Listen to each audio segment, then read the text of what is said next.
After last time, you guys had concluded that the big feet were not really the same big feet as you saw last time. That they left a watery trail and probably exploded into a bunch of water. That various feelings may or may not be being manipulated, both in you guys and in Marcus, whatever is happening with him. And that you didn't quite know yet what you were dealing with, so you wanted to do some research. And potentially just come up with a plan to assassinate, since many of you are still very much in the camp of, fuck it, shoot it. Shoot it, see what happens.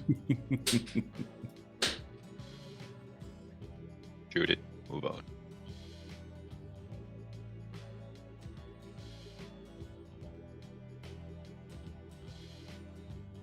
So, with that said, do you have a clear idea of what you wanted to pursue today? Guys? Oh, right. Ways to I imagine you're all assassinate. still trying to find your bearing. You're still walking your dog, aren't you? I think he is. No. Oh, right. Yes, I am. Yeah, I We figured. just got out of the store. It's Maybe fine. 10 minutes and I'm back home. Take your You time. bought a new dog? The dog goes into the store to buy stuff? He just I stops thought at those everything I want were that. AI videos. What the fuck? Oh, that's not, They that's not have it. like a It's dog carts. Dogs going into the Yeah. store buying stuff. Keeps wanting sausage. I'm still and- teaching that. Like a dog, go and buy me beer. I mean, There's is- money No, on Marcus your is mouth. just a simulation. He's Yeah, a sim, actually. hold on. Isn't that a thing that like assistants for the blind and crippled dogs can do? You say, okay, boy, get this and this item, and then they can get it from a shelf. Probably. Or at least take you to the shelf. they grab the cripple by the arm and just drag them over to the shelf. No, Well, you I thought get- blind assisted dog, they have the firm handle vest, sort of. I kind of hope that they have more than the 3 brain cells that my dog has. I don't think that like this guy would even find her way to the store. As far as I know, they do. There are It's there a are Dutch certain hunt. criteria a She dog doesn't needs want to to. fulfill. She never wants to go where I want to go. The opposite direction where she wants to go. Well, stop Well, going to bad thing places. the opposite direction, the dog park. Or the pet store with the treats. Either way, some plan was discussed for last time, but it Yes. was only a few general ideas. But unless anyone has really strong feelings about it, it means that Pex, you currently have the spotlight. If you want to start the investigation or solving the problem in a certain direction, you've got the lead. What's the first thing that comes to your mind? I'm gonna use my ability that. Hold up. What's it called again? Also note It's you not weren't open involved. Roll20 yet. Well, you haven't been involved in the Bigfoot incident. You've only heard it described. Yes. Although you've been shown some stuff by your allies. Yeah, doesn't sound you like have Bigfoot. briefly talked to Marcus already when you all showed up at his apartment last time. And you could tell that he was very different from how you're used to him. Very mellowed out. Not quite filled with the same murder drive that he previously was. Although, granted, his murder drive pales in comparison to yours, but he was kindred Even more of a in that pussy. sense. You know, you used to be tolerable only because you also liked murdering things, but now you're just some guy with a happened to you, drone, man? honestly. You're so lame now. Look, he's even wearing glasses now. Nerd! Even Victor's not wearing glasses. Even Now that's worrying. Victor! And he's a nerd of the group. He asks questions and wants to understand. Pex previously wearing glasses. We don't talk about that. That's Pex. Pex Okay. dead. This Yeah, is Pex Bruno. is dead for Bruno now. Also wearing glasses in all other pictures. Oh, but- that's true. That is true. But he he still forgets murders he's things, so wearing. it's fine. Or he's like, these are old man glasses. That's different. Yeah. These are I need murder them because I'm glasses. old. You need them because you're a nerd. Totally different. Yeah. Look at this man using computers for a living. Look at me. I'm using a drone and a computer rather than just punching something. Right, about punching something, I'm gonna use my burden on this. This. Yes. Oh, that's right. Just, I mean, this is. This? I'm going to apologize first to Marcus, Okay. and then I'm gonna attempt to use burden and chest kick him.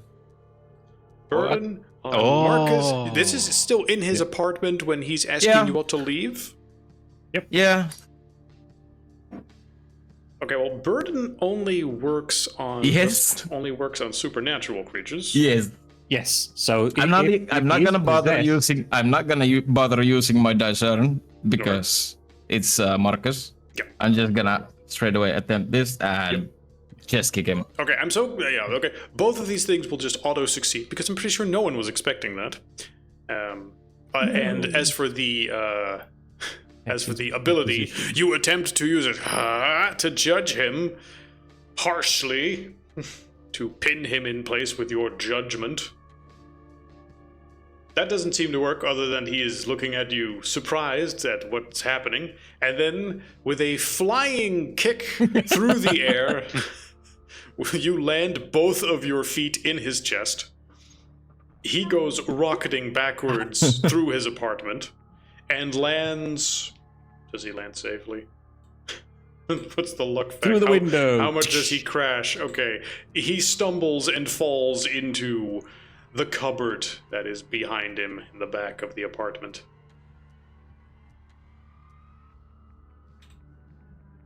Why did you just flying jump kick your friend? And then I go and pick him up. What's going on? You good? You feeling better? Did that help? Marcus feeling very confused. Yeah, he has the wind knocked out of him at this point. Kind of like tap him on the cheek and be like, "You feeling better now?" Like, you seemed a little possessed. Did that fix it? Did Bruno make you to do this? What did I ever do to you? I mean, you got pen and paper? Because it's gonna be a long list, all right? That is true. That is true. Let's start with the VHS tape and my shit and my car. And my name. So Marcus basically asked that, like, did Bruno make you do this? What did I ever do to you? I mean, To Victor. what? What? Victor's just standing there. Victor didn't do shit. I just Victor's drop just kicked standing you. there. Who kicked me again? Sorry, Bruno. I'm like, Bruno Tinkle, Mr. Tinkle Punch. Yeah. okay. The guy you named. He tickle punched Basically you. your own Well, child. you seemed a bit off. Maybe even possessed. So, Marcus kind of really trying stopped to like a beat that shit out of super you. punch.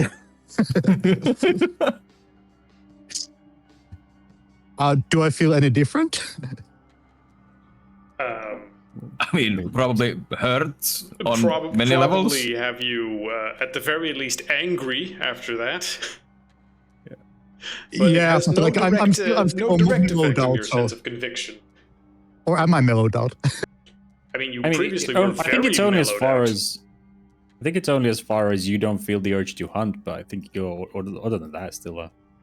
Yes, you're pretty upset Or is- about this. In a very normal human way, someone might be upset when their friends just suddenly flying drop kicked them into the chest, into a cupboard. You're quite hurt from that. You know, you're bruised. Not that it's very relevant. You heal fast, but you know. Actually, I think Okay, Peter I'm gonna heals fast. stand on my feet, not getting anybody's hand, and then I'm going to ask that. Do you want to try that again? And I'm ready to fight if he tries. There you go. I mean, it sounds better. I think it worked. Well, you would certainly Worked. look at him and see him in a fighting stance. Yeah, exactly. I think it worked. Also, importantly, because you tried to use an ability to restrain the supernatural, you get the idea that it definitely wasn't him being possessed by something, because Okay. that would have restrained him if it was. Yeah.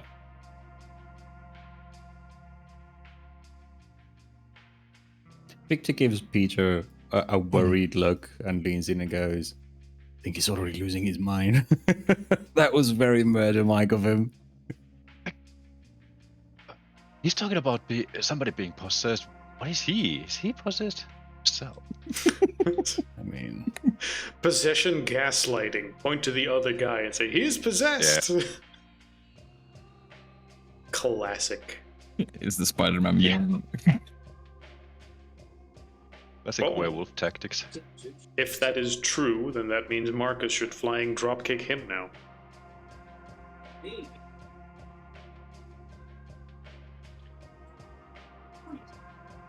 No, I mean, So what is he going to do? I'm ready to go if he wants to, but otherwise, no, I I'm- mean, you seem better already. Peter, you just saw Bruno flying jump kick into Marcus's chest and knocking him across the room, and now both of them are sort of in a fighting stance, hoping to assess one another. You've just been standing there watching this happen. Hey, we're on the same side. You stop roughing each other up right now. Sure. Sure. Sir, yes, sir. My bad. I was sure he was being possessed. Marcus is just gonna like relax a little bit and then ask, what the hell was that? And by the way, you are paying for that. I'm going to Pay point for out what? the drawing of this garbage right now. A pile of junk on the floor. Oh, You bashed into the carpet, a bunch of stuff fell on the ground when you did. I mean, fuck. I'm sorry about that. Although I'm gonna pull out like my wallet and it's gonna be like moth flies out basically. You've made a critical error befriending someone with no money. Turns out that women's MMA does not pay that much. I don't think it's been payday yet. That is also a possibility. He's just having like a lot of expensive dates and he's paying for everything. That's why he doesn't have any money. Yes. Apex has become angry because it hasn't been paid. But I suppose while you are here and you are trying to judge the situation and assess exactly what is going on, perhaps you would like to take a moment to assess what is happening to Marcus. Yes. That would be ideal. Can I get a fast recap on how much he told us? Like, have we actually engaged in I'm any pretty sort of certain- investigation about him going missing and where he's been and what happened? I'm We pretty had sure an that he's just been interrogation. very quiet. You talked to him briefly, but everything he's told you is just that he's just prioritizing different things right now. And Well, no, Victor nothing- Being- press him about did what he he tell saw. about the cult or well whatever? I mean, the religious movement. I mentioned that like the voice in my head has been silent ever since. Peacefully silent. okay. And I'm pretty sure he did mention that because Victor was pressing him for what did he see, and he briefly mentioned something bright or flashback. or Yeah, something. I did explain it. Yeah, very briefly, but it did seem like he didn't want to talk about it at Yeah. first, but after being pressed, So he was like, based on my investigation, which was that just now, he does not seem possessed. It seems his mind has been altered in some different fashion. well, I mean, It could be Like we some could- different kind of possession, but not like in soul enters body, moves it around like a puppet kind of thing. no, If you like, ask Marcus, he's gonna say that he feels that he has been depossessed, if nothing else. Yeah, well, like we talked a moment ago, even though it feels like a week ago, after your little stand, it almost seems like whatever the preacher is a power that rivals whatever has conscripted us into this whole hunting of the supernatural stuff, and has managed to basically silence his drive to hunt. Yeah, well. Fuck. Like, Do we have any? Hey, talk about my conviction as being possessed. Marcus, what's happened to you, man? I think that like whatever possessed me like years ago has been gone. I'm more myself than ever before. I think that you guys should see this guy and also get your own curses removed. Did you just tell us to touch grass? no, he think told he us to did. get our drive silenced.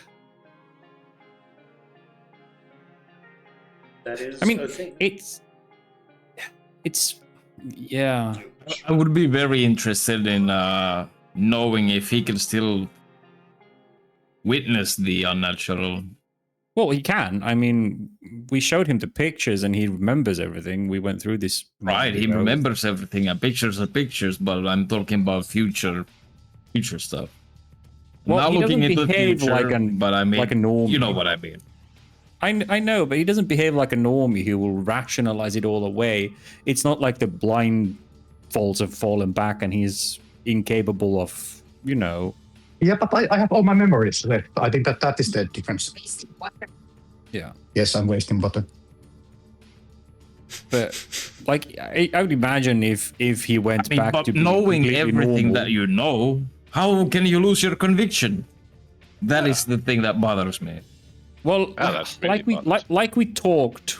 And I'm not asking you, okay? Sure. Like, you can theorize. This guy knows.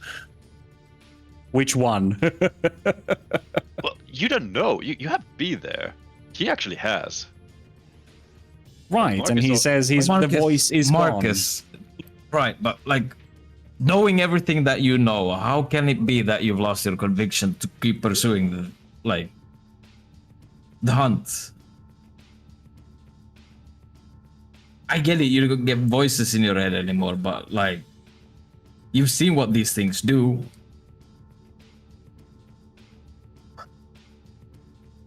I mean, yes. My friend, like you're assuming that I would just leave you out. If you need my help still, I'm still here. I will have you back. Just without some weird noise like urging me to do stuff all the time. Like these things are dangerous. I'm still going to help you out. Maybe not with the same intensity, Conviction. but like we do a good job, good work. We are keeping a lot of people safe from these monsters, especially these vampires. I'm still up for killing them. Yeah, I mean, if there happens to be a vampire around here, you're pretty certain you would really want to kill it. I mean, after you've talked to your son and made sure he's okay and, caught up with some other important business you were keeping track of, and your stock portfolio. That's important. You've got to keep that up to date. And Horizon Consulting, that needs new marketing. You need to print some cards for that. But as soon as you're done with all that, you'll definitely get around to hunting that vampire. Absolutely, yeah. You can count on me. After all the important things in life, he will still raise a weapon. Yeah, he'll try dealing with it. As long as no one gets hurt. I mean, Pex, you could also ask, you've seen the damage criminals do or the damage foreign countries do. Why aren't you a soldier or a cop? Why aren't you Exactly. actively hunting those people down? There are professions for that, but you're not doing it. You were what? A fisherman? As opposed to chasing the evils of I normal was in society. prison. Right, but I mean... Right, so you were part of the evils of society. Why didn't you become a cop? Because you've seen from the inside the dangers that they do. Because you can't after you've been convicted. Well, I mean, you could have been a private eye or something. Help the cops. Cops, you could A have snitched. vigilante. With all this Vigilante. Exactly. hotline we've called. I mean, You could have become an I insider. kind of was, technically, right? I mean... Hey guys, I just started. I was throwing the. It's the PI. I was throwing Of course, out the unofficially. unwanted from the bar, from the club. I mean, it's technically kind of like that, something like along those lines, right? Right, but before you went to prison, why would you turn to life of crime when you knew how? Anyway, the point is, it seems like whatever is giving us that extra kick has been silenced. What do you mean? Anyway, you ask a question like that and just assume that. Yes, it's and you gave an rhetorical? answer. You were a prisoner. Which, by the way, but even before that, like You're making a whole lot of assumptions. I feel like right now. Well, I'm glad you asked him, because I sure as hell joined the army. right, you were a soldier, yes. Yeah. But Right. you also And I had a family. You weren't the one asking the question why don't you want to fight the things that we've seen with the same gusto? I didn't ask it out loud. Yeah, that is true. Well, it does sort of raise the question of what is the best way of dealing with things. And, maybe this new light gives you an insight on how to deal with this investigation. I'm sure Marcus has all sorts of strong opinions on how, because there is clearly something supernatural here. So what is the big question that should really determine whether or not you do anything or not about it? Because after all, you're partly supernatural. Pex, with his greenish hand and ability to consume narcotics, is definitely unnatural. True. The amount of narcotics you consume is Yeah, whatever You must occult die. stuff that Victor is doing is probably counting as supernatural How the to a fuck degree. did Pex become a self-insert? Wait, what? No, it was a joke about the drugs. Yeah. Well, that's probably because you play a character the way you know how. I see. So I said, here's a load of drugs, and you said, I do all of them. yes, please. Why did you Little say that? drugs. It just came natural. What, you're telling me you guys wouldn't? No.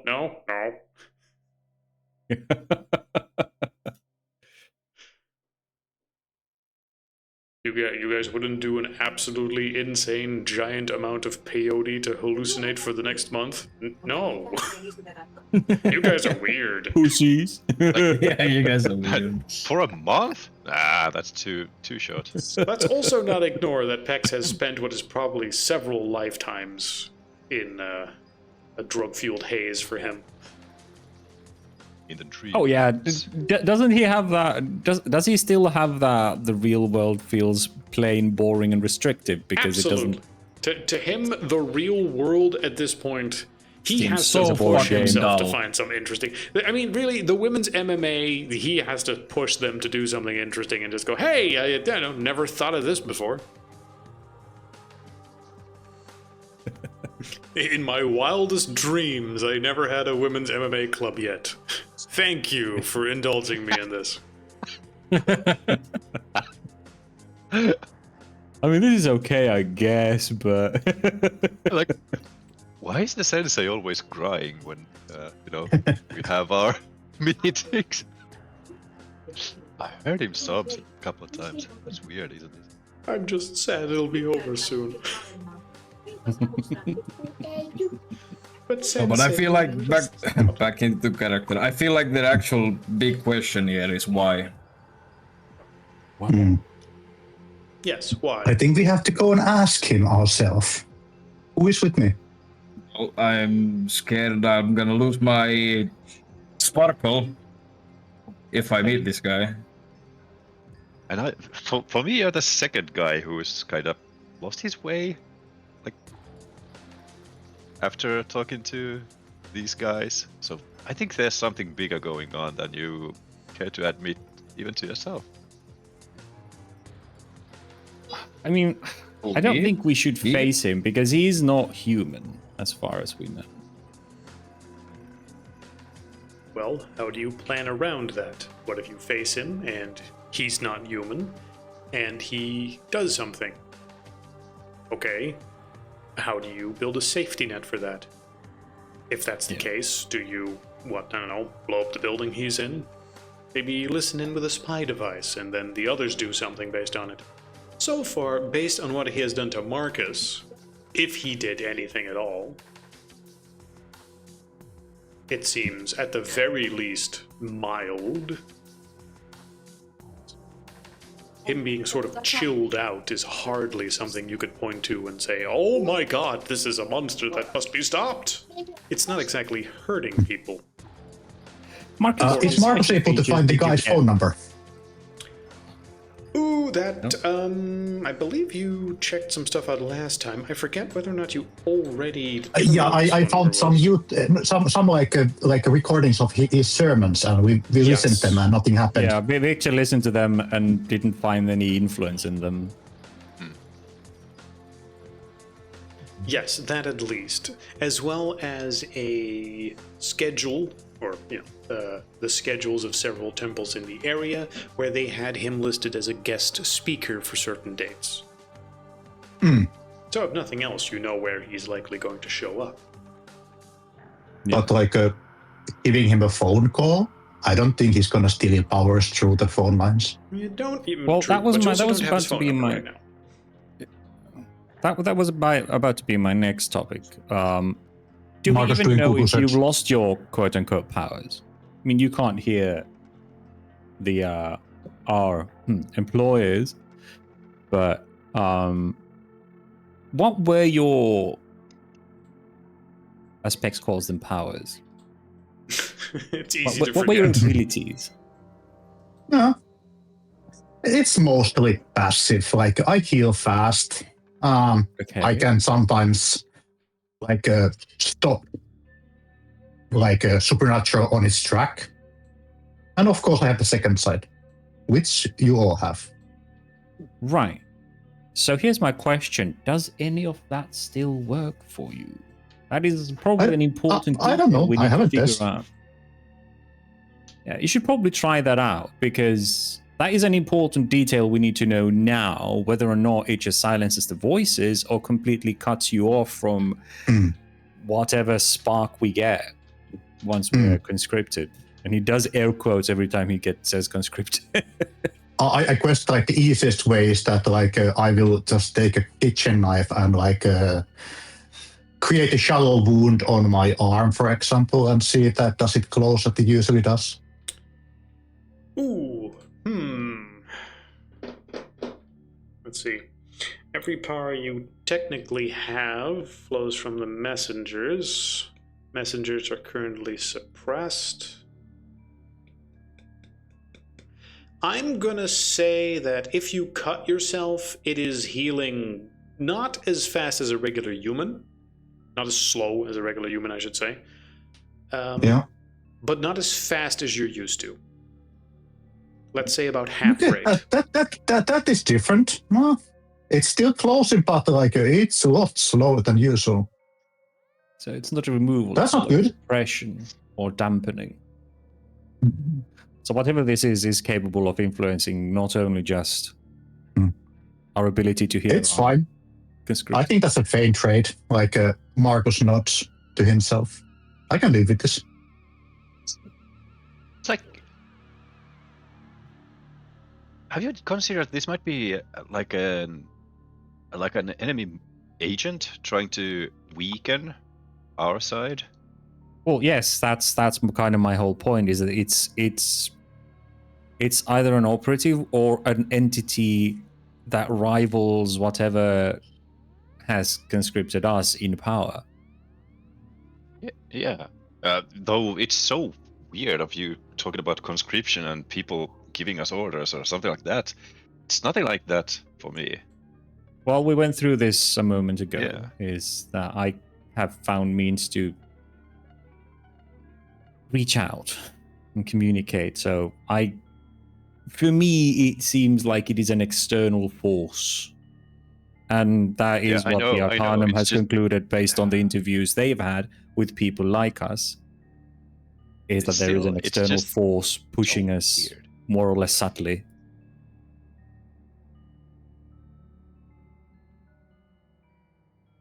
Okay. Feels wrong somehow. Yeah.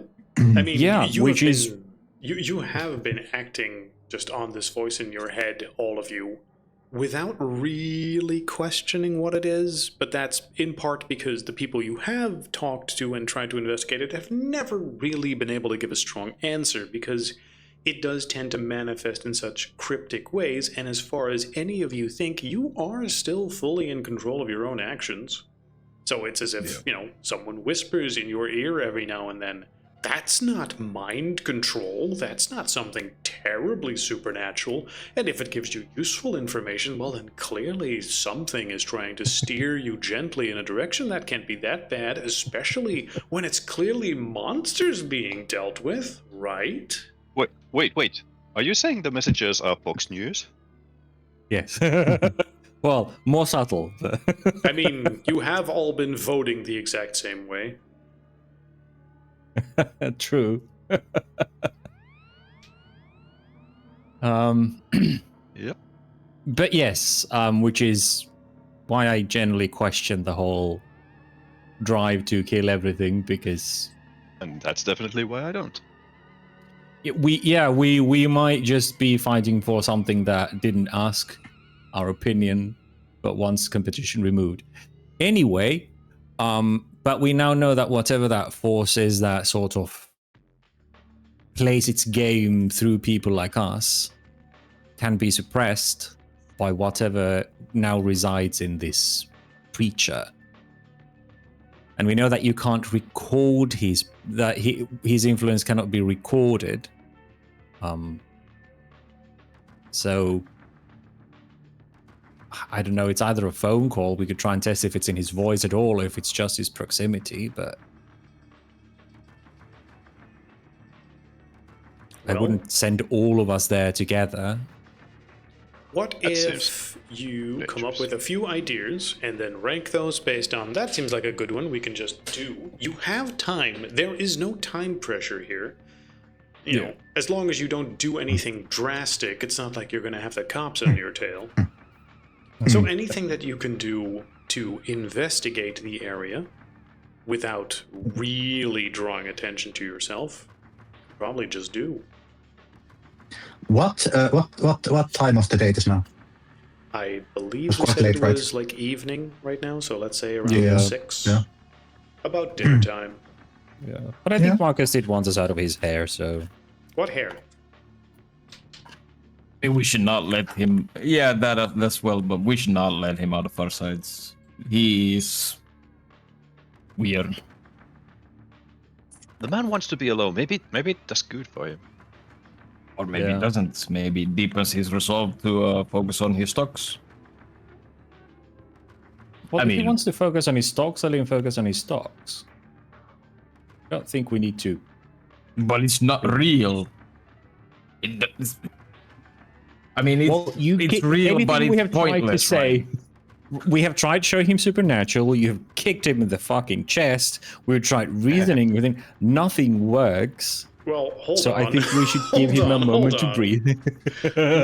Tried That's reasoning all. with him, nothing works. He is very reasonable right now. No. Yeah, we are the ones being unreasonable. To be Okay, fair, all out right, of all character. three of you are role-playing But being unreasonable. unreasonable is being reasonable in this context. Yes, absolutely. But Victor wouldn't say that to Pex, that we have been unreasonable. Sure, okay. So okay. that's why he's using the word, because that's what he assumes Pex considers reasonable, is us trying to force him back into the fold. Let me clarify. Okay, you're all Sure. being No, he's like- reasonable Fair in character. As Yeah. a bunch of crazy people. Yeah, but like, when talking to Pex, he's like, we have tried being reasonable here, so why don't we leave him to his unreasonable actions? Maybe it'll go out, and maybe we can focus on something. I think he just needs space at this point. Marcus, plan was to basically hit a gym next, and maybe if they have something like a hot house or gym or something, a sauna, like something like that next before going to sleep. So, and he says as much that I'm gonna go to change my clothes. I need to go to gym. You're welcome to join me if you want. Like some of you would need it, and I wink at like the ones who don't like have so many muscles on me and Bruno. Sauna. Is there a So- sauna in Salt Lake City? Hot house? I don't know. They SLC? might have some Hot bath. perverted version of it. Yeah. No, Like Salt a Lake City Turkish has sauna or saunas. something. Okay, good. They have them. They have a bunch of them apparently. Matrix, spa and massage, spa, Low City. What's an SLC? Salt Lake City. Okay, so it's hot house, Salt Lake City. Yeah, I'm gonna put my gym back in order and slowly giving them time to either leave or join me or whatever. But in 15 minutes, Marcus is out and heading to gym. Okay. As you wink, Victor goes like, "Sorry, Marcus, but I don't mix business with pleasure, even with your wallet. I don't think this." And he chooses between Marcus and himself would be a good idea. So I think I'll pass. The fuck? I will shock. What is this fucking bargain bin ice bath they have? Yep. Seems like an ice bath. I mean, maybe Sounds one that someone healthy. would have at home. If you're Joe Rogan, maybe. Nice bath, nice bath. Some of these pictures that they were taking looked at least professional. This one just looks like a fucking garage. Are you seeing what I'm seeing? Yep. Yep. The early days. Yeah, that looks like yes. shit. And then for some reason, hold on. Okay, so I keep seeing pictures of this. Is this a fucking sauna? That doesn't seem It's quite right. ultraviolet light sauna. It's not a sauna. It doesn't really do anything. That's Oh, some okay. bullshit from how Okay, from, hold on. oh, This how- one, that's just a Hollywood. shower. That's also just a shower with. I think this is like that's one of those serving devices you have breakfast cereal in. They just decided to fill it with shampoo. True. It's Murica. And there's whatever the fuck this thing is, some sort of coffin. Like a solarium mixed with a bath. These things weird me out. Like, yeah, ultraviolet saunas, I guess. Because you're technically not Finnish in this universe. No, actually, you know what? It's part of the messengers. The messengers tell you what a good sauna is. Yeah. Do not enter that unholy place, you heathen. I'm also This is a fine with perversion. like steam sauna, like a Turkish bathhouse. I think that's something they would have. Except the messengers won't tell Marcus anything at this point. So Marcus is like, "Ooh, that is quality." Yeah, and that's the hold on. point we are like, Nordic okay, this is spa. going too far. Okay. Yeah, Doesn't the seem rest that was like fucking Nordic. But they call it unholy Nordic, abomination, so and Marcus is whatever. like, "Quality." Even in Norway, we had like a saunas which basically had a big signs like "Don't throw water on the stones." But that's Oh what yeah, they're for. I mean Sweden has that as well. Yeah. Yeah, it's nuts. These people are idiots. This one at least looks like a regular sauna. Yeah, that looks like good stuff. Yeah, there's Yeah, so like But then they bucket might of have water. that sign outside which says "Don't throw water on the stones," and everyone sitting with their towels on and reading newspapers. It's a yeah. It's a vaguely warm room where you can read newspaper. There actually was like a sauna where there was a couple. The woman was reading a novel on the sauna, and then this place actually didn't have any signs about not throwing water, and they actually had a bucket of water. But the instant I threw water on the stones, the boyfriend or husband said that, "Can you stop doing this? My wife or girlfriend's trying to read." Yeah, but this is a sauna. This is what you're supposed to fucking do. It's supposed to be hot and humid. Exactly. Yeah, it's like this going isn't a to library, darling. yeah, going to a pool and starting to read, and somebody just jumps into the water, We and you're like, drained please all stop the water splashing from the water. No, we drained all the water from the pool so that my girlfriend can be in the pool and read. Yeah, exactly. You stop Someone splashing and trying to diving in and read. just You're sitting in crashing a into the fucking bottom. pool. No, it's like going to the pool with one of those floating mattresses and complaining to kids that they're making waves because you might fall in. You don't want to get wet. We don't want to get wet. I'm in the trying to pool. swim here. It's like, no, you're floating. It's Well, at the very least, I'm happy that there's apparently a sauna here, so hooray. So that really means that 3 of you are insisting that this is the sauna to go, and then Marcus points to the ultraviolet one and says, no, that one seems fine, it's closer. Hey, I haven't lost all my senses. Like, yeah, but you're still an American, Mexican American. So. Do you know what a sauna is? This one's more comfortable. Those other ones, they get too hot. Exactly. Yeah. Also, And in my the other ones, you throw newspaper. water on an electric stove. Everyone knows you don't throw water on electrics, so. yeah. That fucking physically pains me. Holy shit. Yeah. Well, I mean, throwing water on an electric stove would physically pain you. No. Yeah, but I mean, that's what the stoves are in Finland. In most houses, are electric stoves. So. Yep. Yeah. Well, yeah, for the stove, not in the sauna. Yes. Wait, Yes. what? Yeah. Yes, in the sauna, yeah. an electric stove that you throw water on. That is how it works. I'm sorry. Yes. You Yeah, I heat have up one. the You're going to elements, have you to show put me an you example put the of rocks this. on the elements, and then those heal up the Okay, rocks, and you hold throw on. fucking water on it. Okay, hold on. You're describing this as like an electrically heated plate that the rocks then sit on. It's not a plate. It's not a plate. Imagine It's not a like plate, more but like like a same- radiator, Give me like a a fucking picture. radiator Give me a that you. picture. Okay, yeah, okay, I will. Yeah. This is getting confusing. Because I thought you were describing it like an electric, like convection heater. You know, like an electric heater that you would use to heat up a room. I'll put it in the other. Okay. Well, you also Hold on. found one. Is it the Yeah, same? basically find what an Marcus empty one. posted, except you then fill that up with stones. Yeah, and those loopy things Anders posted into Word Campaign. Those are like the Oh wait, no, Andrew. sorry, coils yeah. that get super hot. They get hot. Yeah, they get heated up, which heat the stones, and then you throw water on that, and then it condenses. Specifically designed Evaporate, to not sorry. Yes. get destroyed or shocks if there's water Yes, involved. that's sort of important, right? To be like, yes, this thing will get hot, and you can throw water on it to create steam, as opposed to it will fucking electrify you. Okay, but we learned Yeah, no, but something peop- today. This is, Yeah, but people here, it's an electric thing. Throwing water in it dangerous. you know, must if it's not be specifically done. designed to heat up water. That tends to Yeah. help if it's designed to deal with it. Yeah.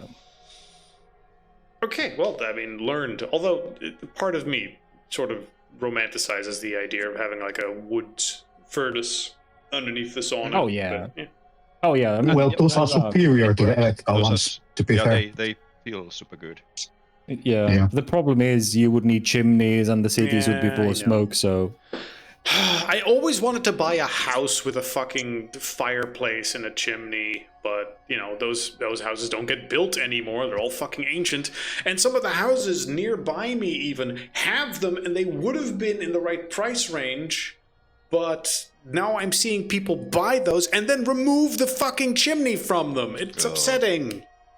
yeah, and I think in some places those have been like bricked up by the like house owners themselves. Man. So like it's there, like you can still have the sort of fireplace, but it doesn't really go anywhere anymore because all of that requires maintenance and I mean, who the fuck so- has a chimney sweep come by like every few months? yeah. I understand, but it still hurts me in the nostalgia. Yes. Like, Yeah, man, it sucks, but that's never going to be a thing anymore. I mean, okay, you can still have sort of bonfires outside, I guess. yeah, or you can move out of the city to I guess. I mean, I live in the Into the Netherlands. countryside. Everything here is the fucking city. There is no outside of the city. Like, at max, you'll be like half an hour away from a city, if any. And that just means that your neighbors live, 5 feet away from you instead of right next to you. Oh well. That sucks. Yeah, well, you know, it's the country I live in. Not everyone lives in Finland, where you could go to a part of the country and just literally not see anyone the rest of your life. But then the problem becomes there are a lot of bugs out there.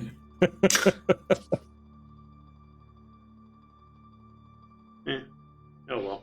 But yes. Yes, let's focus back on that. Everyone's in the sauna, and you're discussing this stuff, and you're trying to convince Marcus that these saunas are in fact superior. And then one lady. Well, Victor was trying to tell the rest of us, let's let Marcus be, and let's go do our job, and let's let him go to the gym and not join him. Yeah, in case there's any more discussion, it's happening inside the sauna for reference. So we all went to the gym with him. Yes. Yes, Maybe to the we gym, can maybe and we you- sweat the spirits out of him or Yes, whatever. you did some spotting, you lifted some weights, everything seems fine and dandy. Victor, what sort of exercise does Victor do at the gym? I know exactly. It's the one where you see in the fucking meme things where the guy puts the bar on his hip and just does like hip thrusts. Oh, yeah. I mean, that's probably one of them. You gotta have a good ass. Okay, hold on. For Victor, give me a strength athletics check. Oh no. Well, that's the thing. I don't have athletics. Well, just roll it. Then just strength, I guess. If you get a success in this, it's gonna define your character a little bit. Unless you're like, no, he wouldn't fucking do One that. success. He is I mean, he has correct. 2 in strength. This is the one exercise you do a lot for reasons. And you are better at this than everyone else. Even Pex and Marcus are like, what the fuck are you doing? That's not a... And then you thrust Some once toning and the weight exercises just goes here and there flying. to- You're like, oh my god! How much thrusting muscle do you have? Afterwards, you all get in the sauna and you have a newfound respect for him. Alright, back to investigation discussion. The question is, what can you do in Get terms scared of and run investigation? away. Feel Exactly. inadequate. Yeah. Yes. Did you see his thrusts? I am woefully inadequate. And then Victor tries to lift some weights and is like, this 10-kilo weight is too much for me. Could you help me put it on the rack? Already making new contacts. Yeah, apparently. I mean, if you are hitting on people in the gym, I mean, you would, I guess. Yeah, probably. I mean, yeah, but he does that in the nightclubs. He wouldn't go to the gym for that. Yeah, sure. You try I hitting imagine someone he- up. Well, he's kind of looking confused that Marcus is like, well, when am I going to do it and how much are you going to pay me? Because you were clearly flirting with your winks. Wait, what? It's like, I mean, I said we wouldn't, but since we're here, you wouldn't be the Is- first married man. Is the concept of a regular relationship just anathema to him? That's one way to break him back out of that. Please, no. Your hip thrusts will literally break his hip bones. Okay, let's focus. His marriage, so to reorient his priorities. Easy. You don't know what his wife Yeah, is into. exactly. There's a reason Family he's is not- distracting him clearly. We need to lead him away from the family. Oh my god, what's so fucking horrible? What the fuck? Just like my wife and her strap-on. No. That's why Victor was like, no, let's not go to the gym with him. This is But why I had apparently to we're leave at the the gym now, house. so The criminal activity was completely secondary.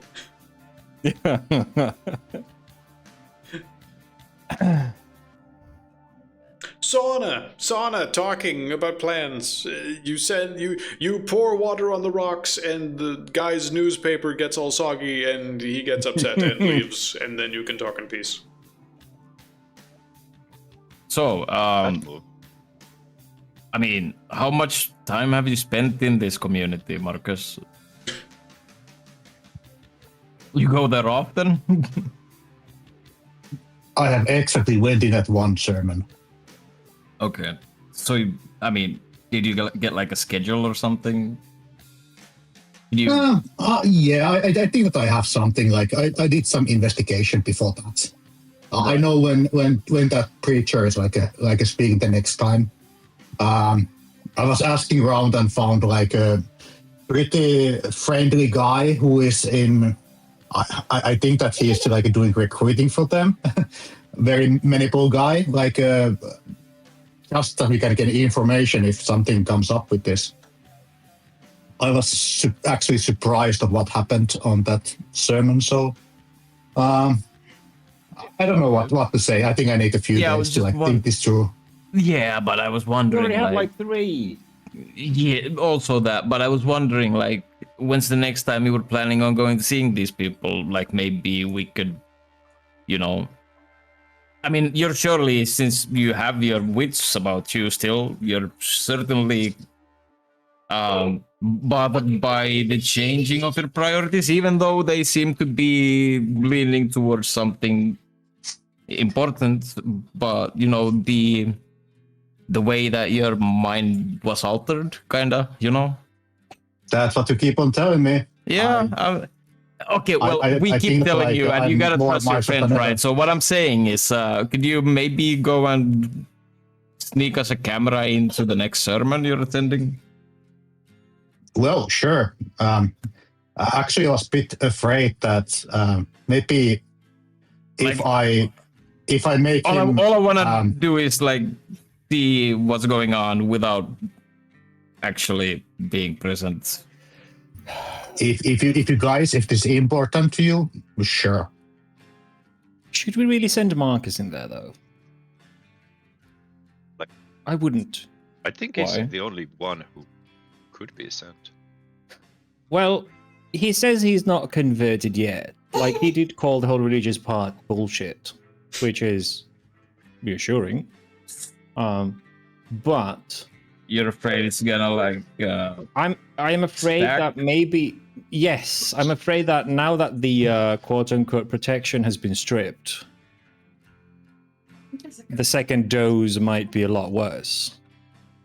Assuming that our, well, as Arcanum calls them, messengers, their influence was a sort of a protection that has now been stripped. He's more closer to being a normal person than ever. Well, since he started doing what we do, another exposure might start a conversion process. I mean, that guy is speaking of God's message and people needing to awaken to their powers within and blah, blah, blah, blah, blah. And clearly trying to use whatever ability he has to convert people. And now that Marcus is more or less susceptible and quote unquote asleep, he might be weaker to whatever influence he's putting on normal people. Considering, I think at least Marcus said there have been a lot of conversions happening in this area, like Mormonism has been on a rise recently, so I think sending him in there might just have us lose him even further. Like, it's on a rise in here? This has always been like the place for Mormons. Sure, but as a player, I don't remember who said it, but it was said that there has been an insurgence into the church recently, so for recent times. Yeah, I remember someone mentioning that. Yeah. So we might just lose Marcus to the cult, whatever he's trying to build up. If he goes in now, his opinions might start changing if he listens more and more to that. So I think it should be someone able to still resist. Guys, I'm sitting right here, and you're talking like I'm not here. Victor pats you on the shoulder and goes, which is why I didn't want to come to the gym with you, so you wouldn't have to listen like a third person. I mean, I Fuck do. it, I'm going for a Just swim. here. I do respect Yeah, your Marcus opinion leaves the on zone this and as goes well. for, Come like, on, that don't be cold like kick. that, man.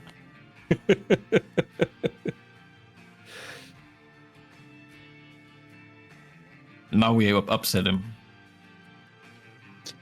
As opposed to you kicking him in the chest, that didn't upset him at all. I think we've been upsetting him this entire evening, which was why I wanted to give him some space.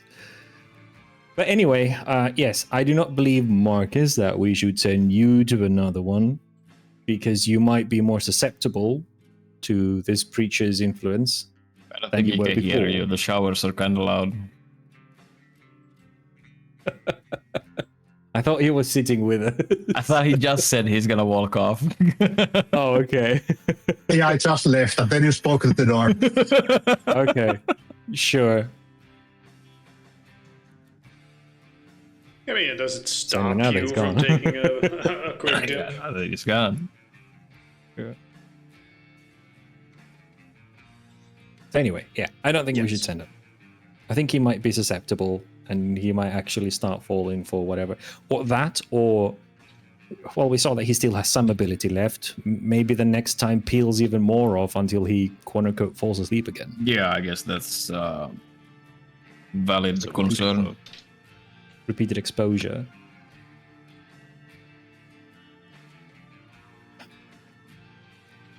Did not think of Mostly, that. I would Smart. want to send Pex, but at the risk of also losing, because you can see through disguises and you can see the true nature of things. However, you're also one of our most competent fighters. So I wouldn't want to lose two of our stronger firepower. And I'm also curious as to what this guy looks like myself. I'm not exactly a fighter, so even if my conviction gets peeled, I won't be a detriment as much as losing Pex or Peter in the ultimate, wherever this is heading. Oh yeah.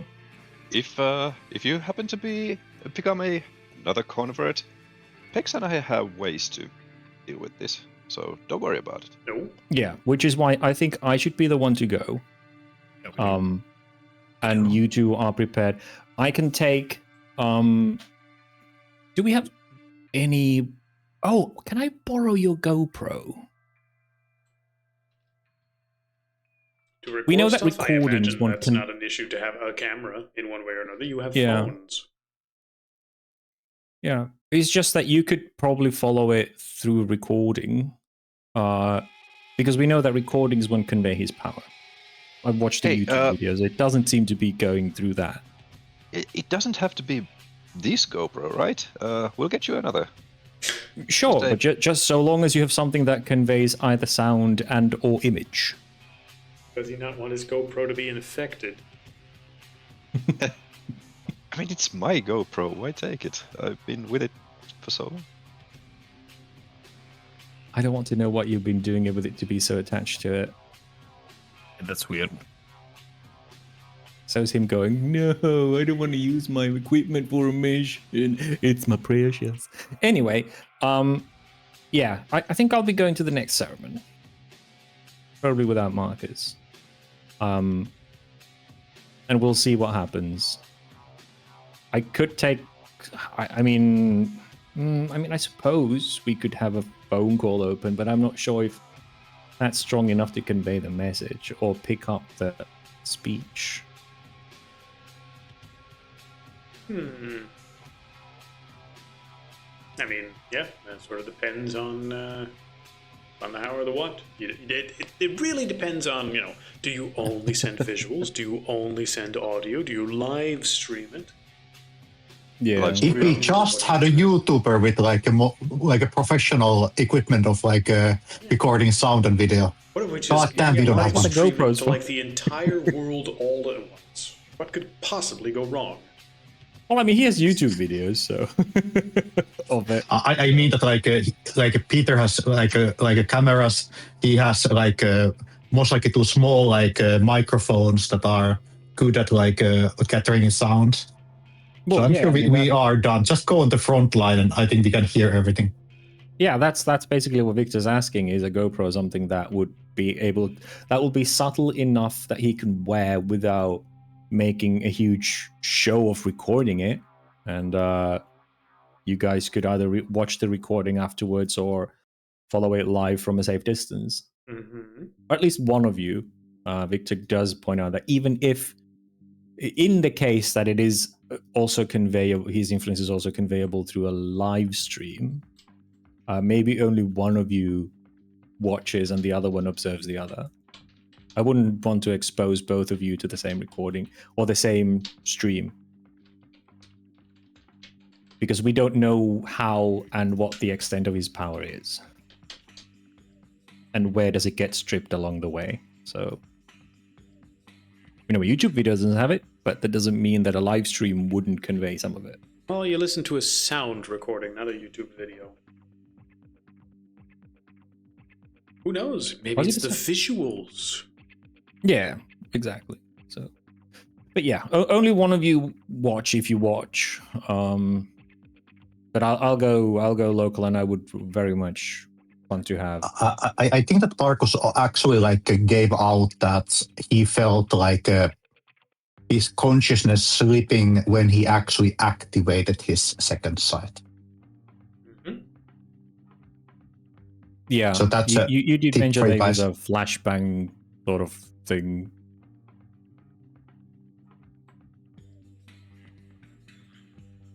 Oh right! Before we do much more, I'm gonna roll for my vision thing Right, before for the we. session. That's fine. Go ahead. Yeah, No biggie. before we start rolling. I try to remember to roll it at the it's start. fine. Just go. 1 foresight. 1.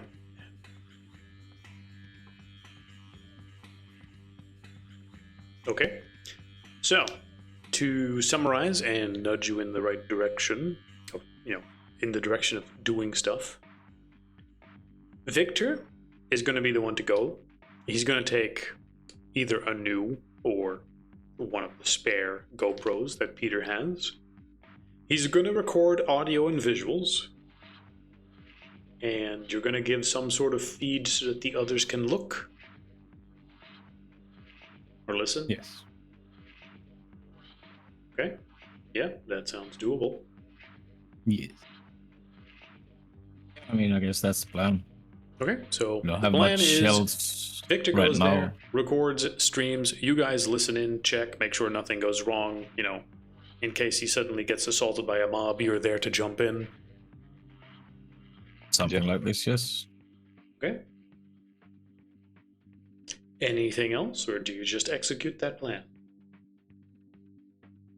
Marcus asked that would it be smart that we would be somewhere nearby if something really happens for him, so we can actually give him aid. Absolutely. Yep. Yeah, I imagine. So if a you're watching car on the screen, side of the road next to church? that would make Works sense. for me. Example. Yeah, if we can get streaming capability, absolutely, yes. Yeah. Sure. I'll put put the SIM card into the computer. I think I can do maybe. No, I can't do that much. Marcus can show me. What, you don't know how a SIM card works? No, Peter. Wrong way again. Just flip it and put it there. Gently. Yes. It's called a Good universal point. serial bus. Why is it only one way?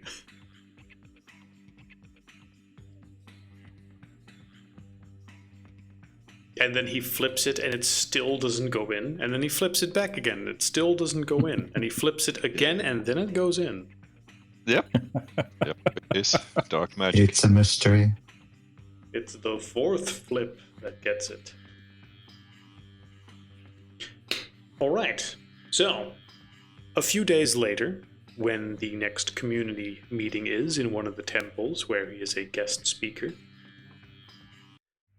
you execute this plan as you have described it. You have given Victor some recording material. Now, question for Victor. When you're in here, this is ultimately just a big church-like hall. Do you try to hide your equipment? Well, I was hoping it's something something small he can sort of attach to his shirt or something. But no, he wouldn't really. Okay. He would just explain it as him wanting to record it so that he can view it back again because he has heard it is the speeches are quite moving. You're a charismatic person. That's an easy enough excuse. There's no check involved, but just know that people are aware that you're doing this, in case shenanigans happen or not. Yeah, he will try to.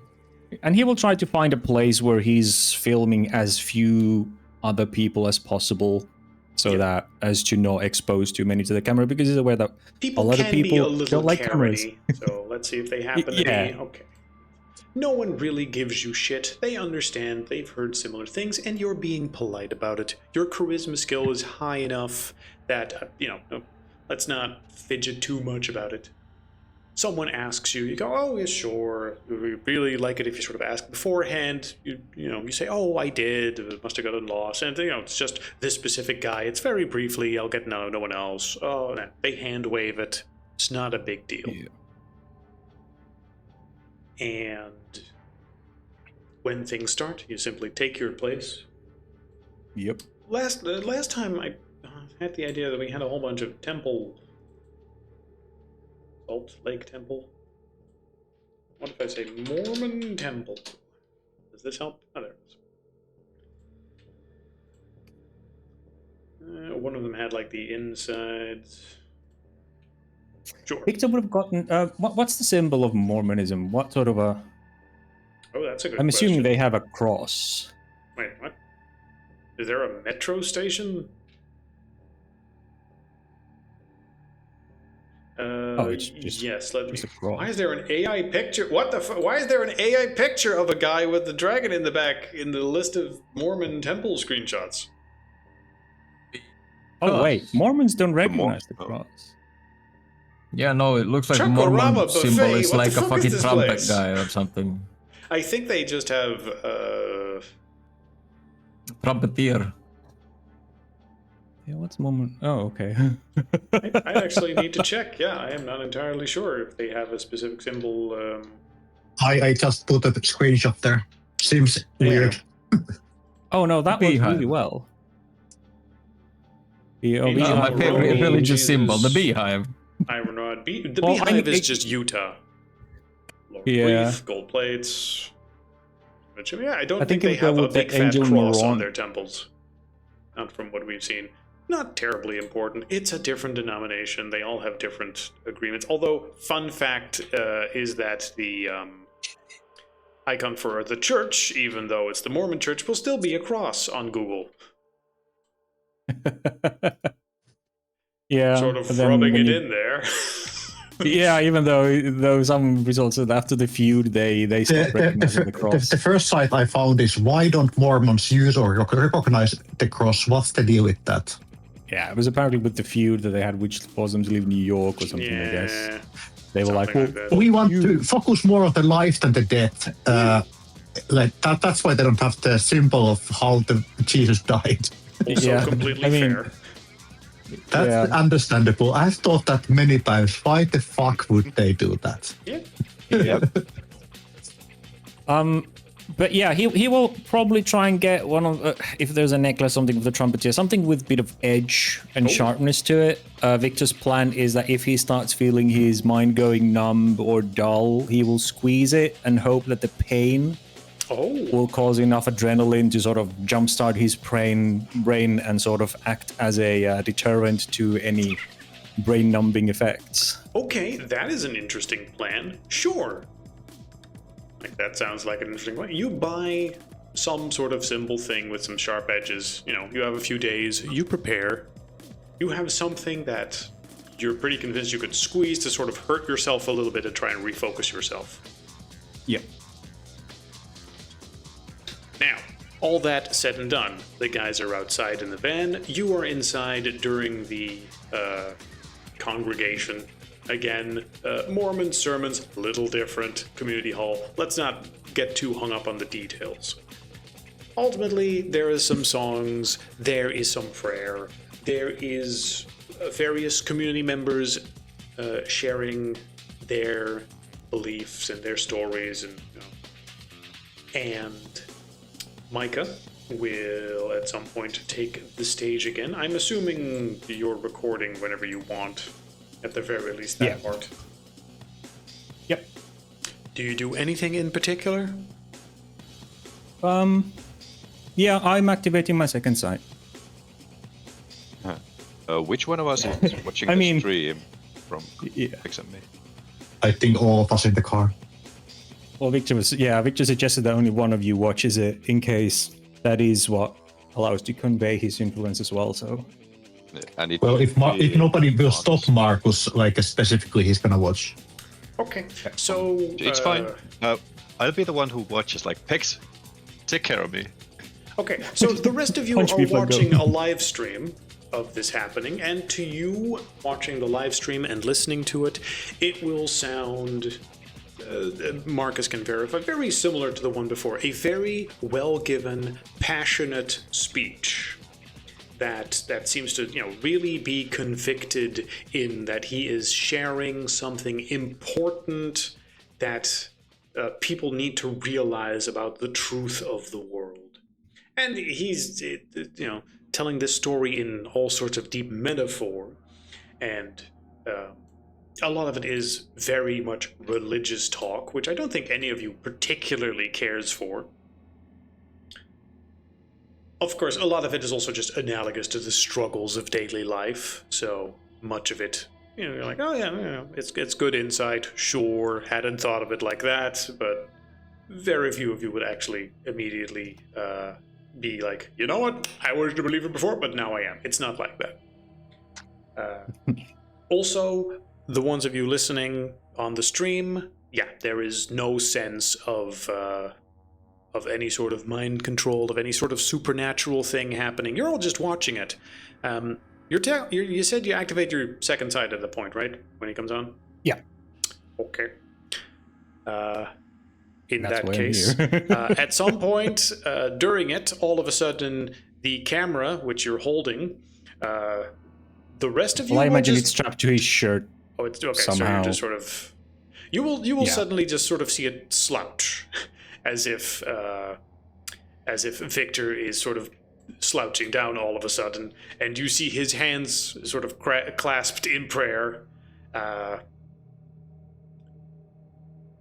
You don't hear him say anything in particular. The sermon just goes on as it was. I don't get a willpower?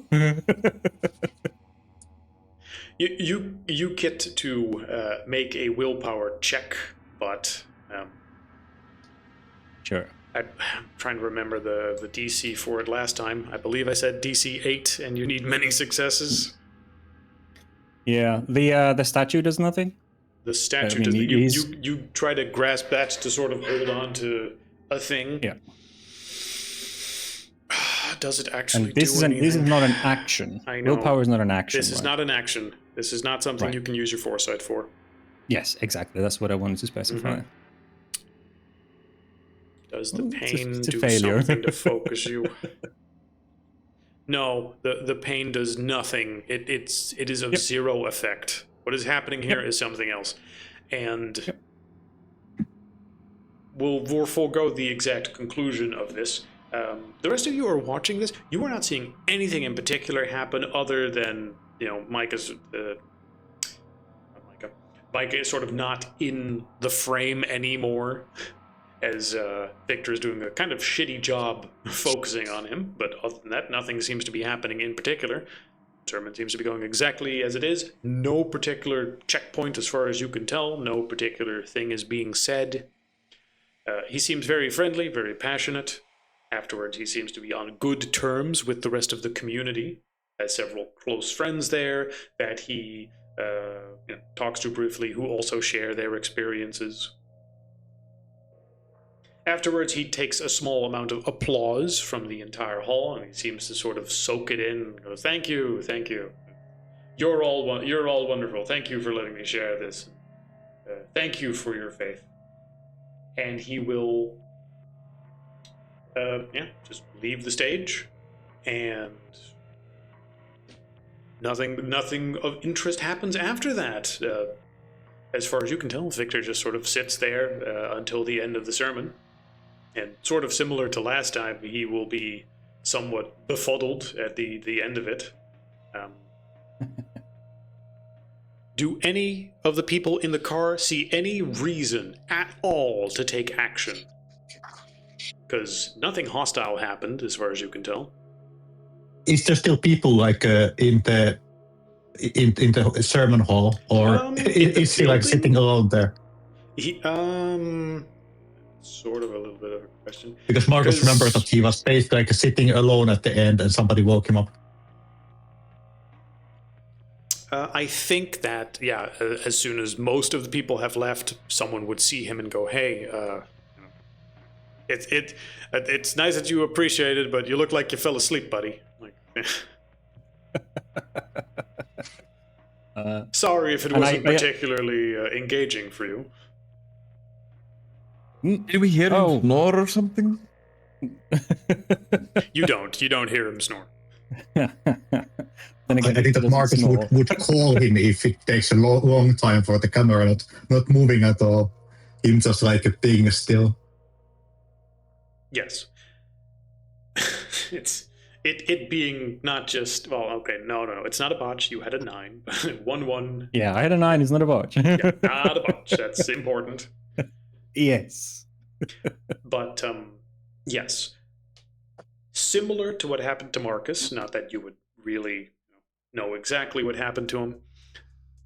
When you activated your second sight, it felt like a flashbang of second sight sensation.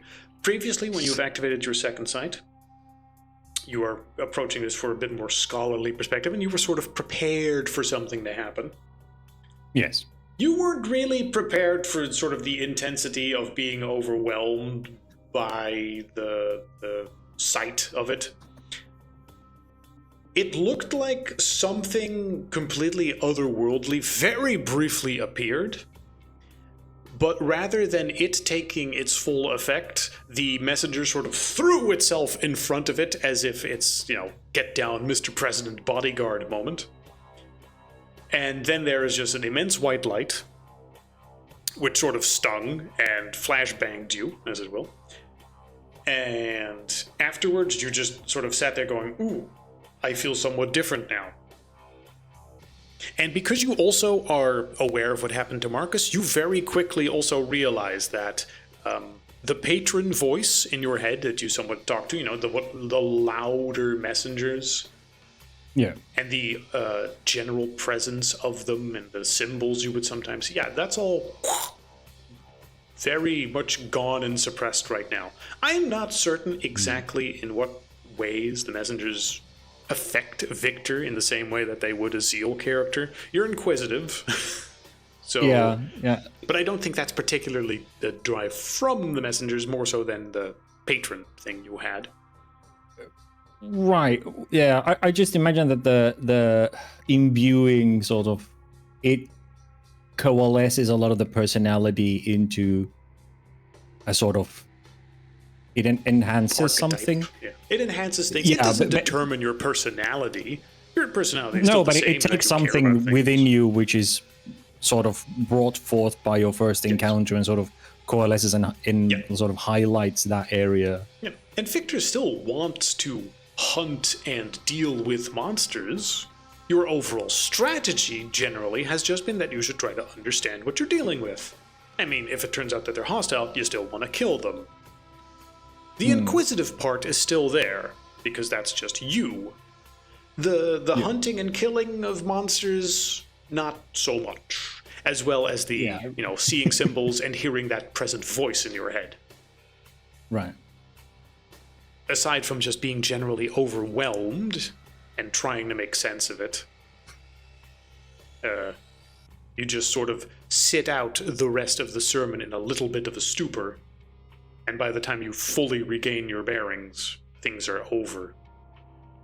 Yeah.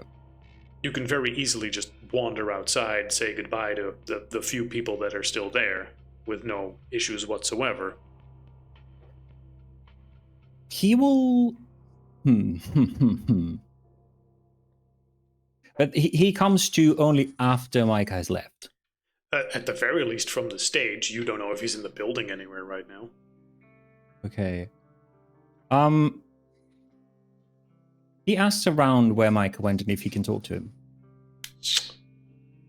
Going to be a little bit of a luck issue, as well as you just generally using your skill. Not fantastic luck, but give me a check to see if you can perhaps charisma your way to a little bit more luck. So give me a check that you think would be appropriate. I think etiquette, honestly. Give me charisma etiquette. Yep. Because of his current state, I will refrain from using foresight for this session. That's yes. I didn't want to bring that up yet, but yes. Yeah. Because No, it's something I you figure that directly get at least on my part, from the roleplay part, because the messengers are silent, then I would 2 successes. 2 successes. Okay, that takes you from a 4 to a 6. So in that case, you will find several people still there. I'll also take the GoPro and put it into my pocket because the official party's over and he doesn't want to... The likelihood of him getting to talk to Micah is probably even lesser if he walks around with a camera. So it is not brain dead, so he goes like, yeah, let's put this away. If you shove a camera in people's face, they're generally not very inclined to talk to you. You will be able to get a little bit lucky, and you will see one of those people that Micah talked to on stage. You know, that also gave their own experiences.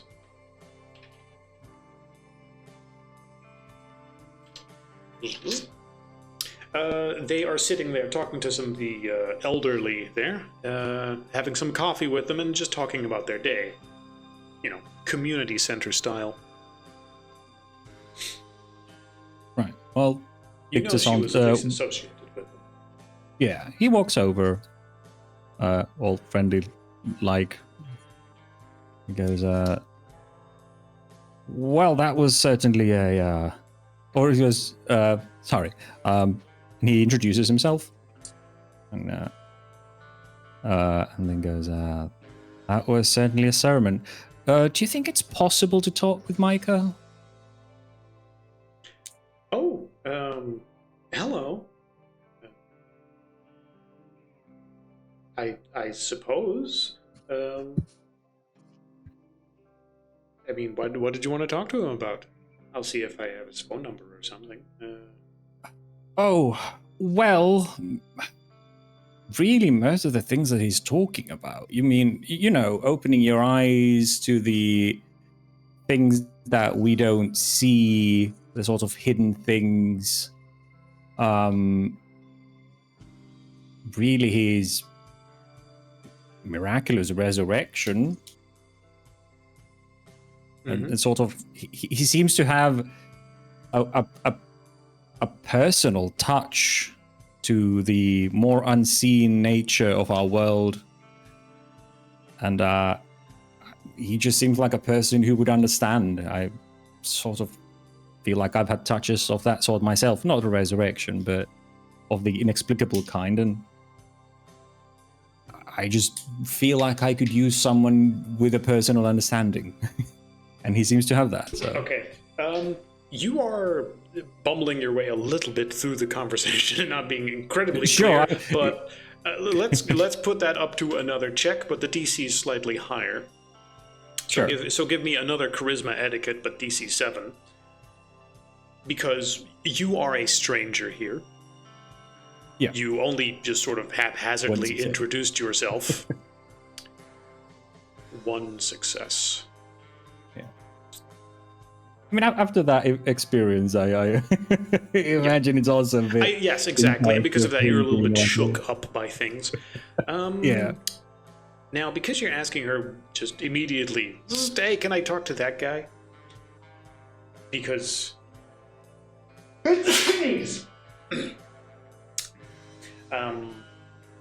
I'm trying to assess how you would look from their perspective, right? First off, what are you dressed like?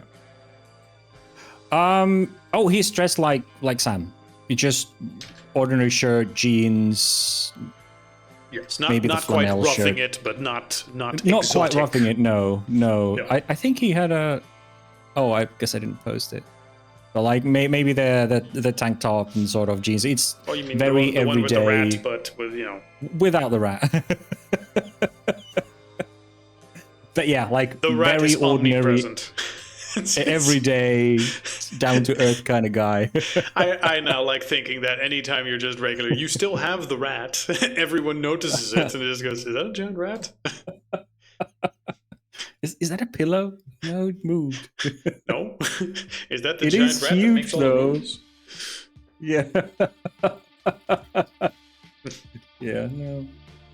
But yes, okay, you look like Yeah, that not in because his you flamboyance. do kind of look like a Californian, or someone from San Francisco, not someone Sure. from the area. Let's say not someone yeah. from this community, certainly. And then the question becomes like, okay, does she look at you and think, oh yeah, this is a trustworthy person, and he's asking about a specific person?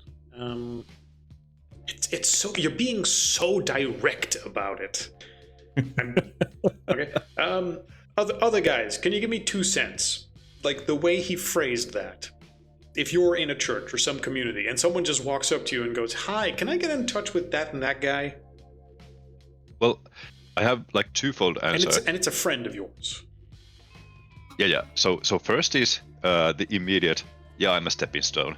Like this guy doesn't want to talk to me. I'm just being used to get to that guy. But the other thing is, well, he's basically a guru.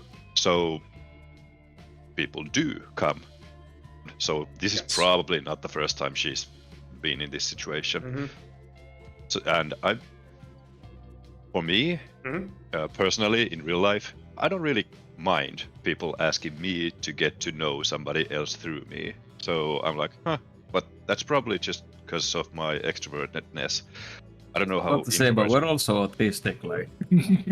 I know. I'm trying to assess. Like, did he have enough creepy factor for her to go, oh, he's trying to bother him, or oh, he's genuinely interested?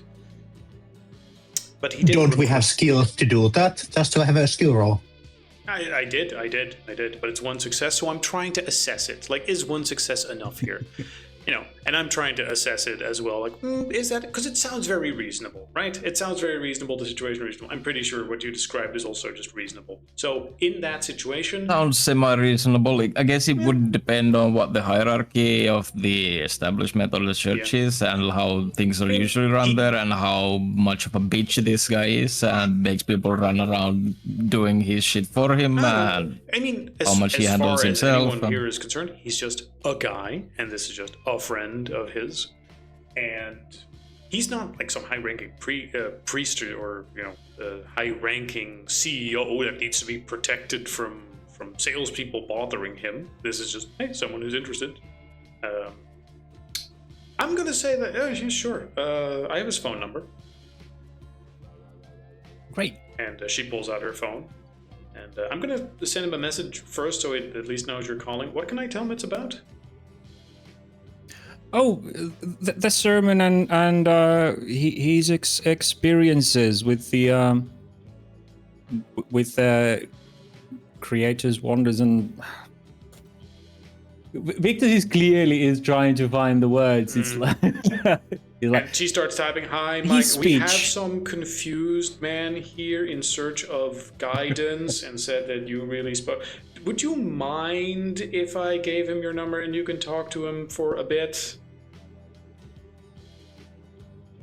I mean, okay, you just sort of see that as you look over her shoulder typing that. She doesn't say that out loud. She just politely smiles and nods at you. well, But he's not you- trying to yeah. overly peek over the shoulder. He's just sort of hovering there. Okay, yeah, what did you say your name was, sir? Oh, Victor So, yeah, Harris. sure. Victor here, okay, yeah.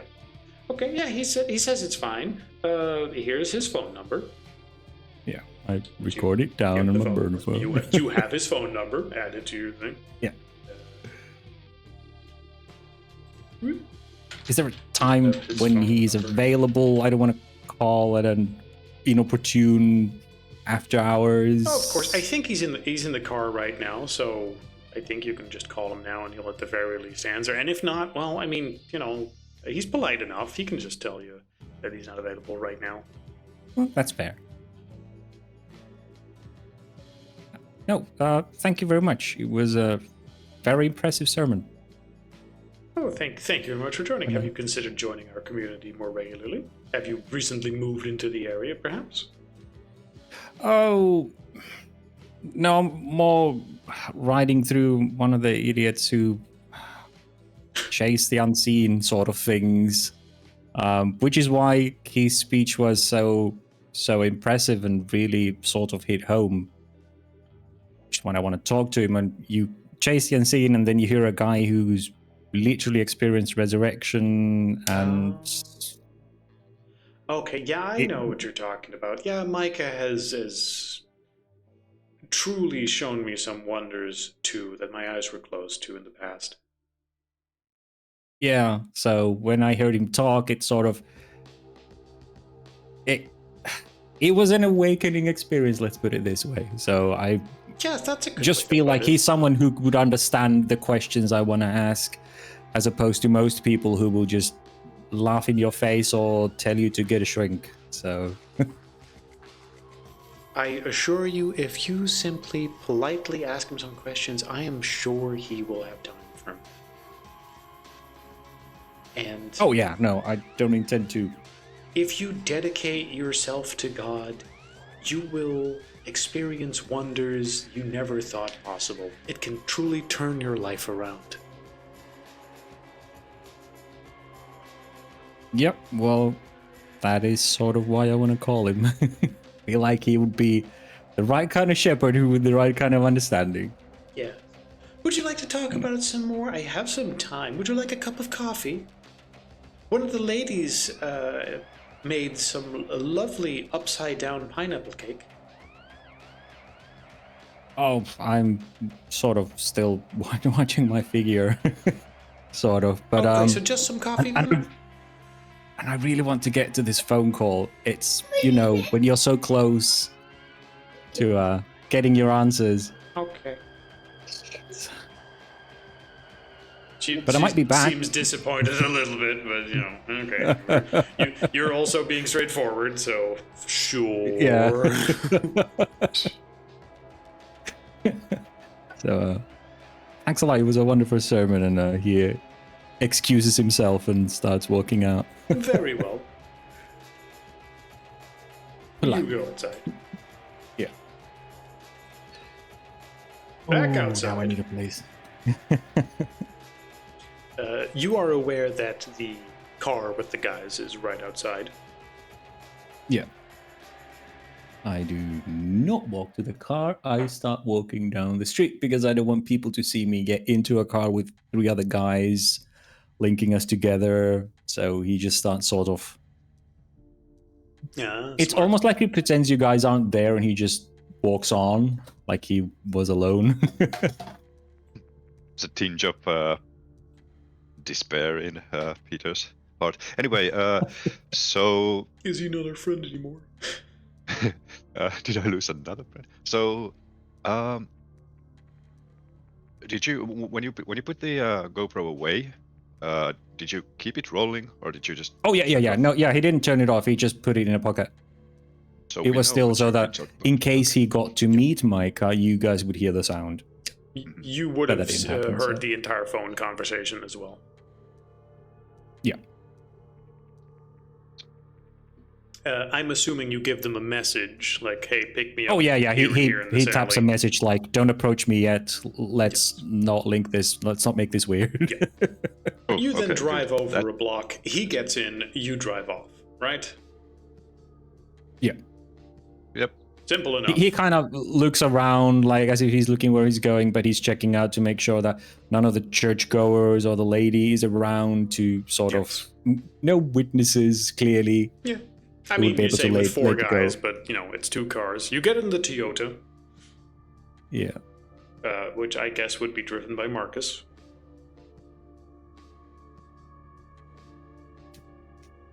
And Are then you talk. okay, guy?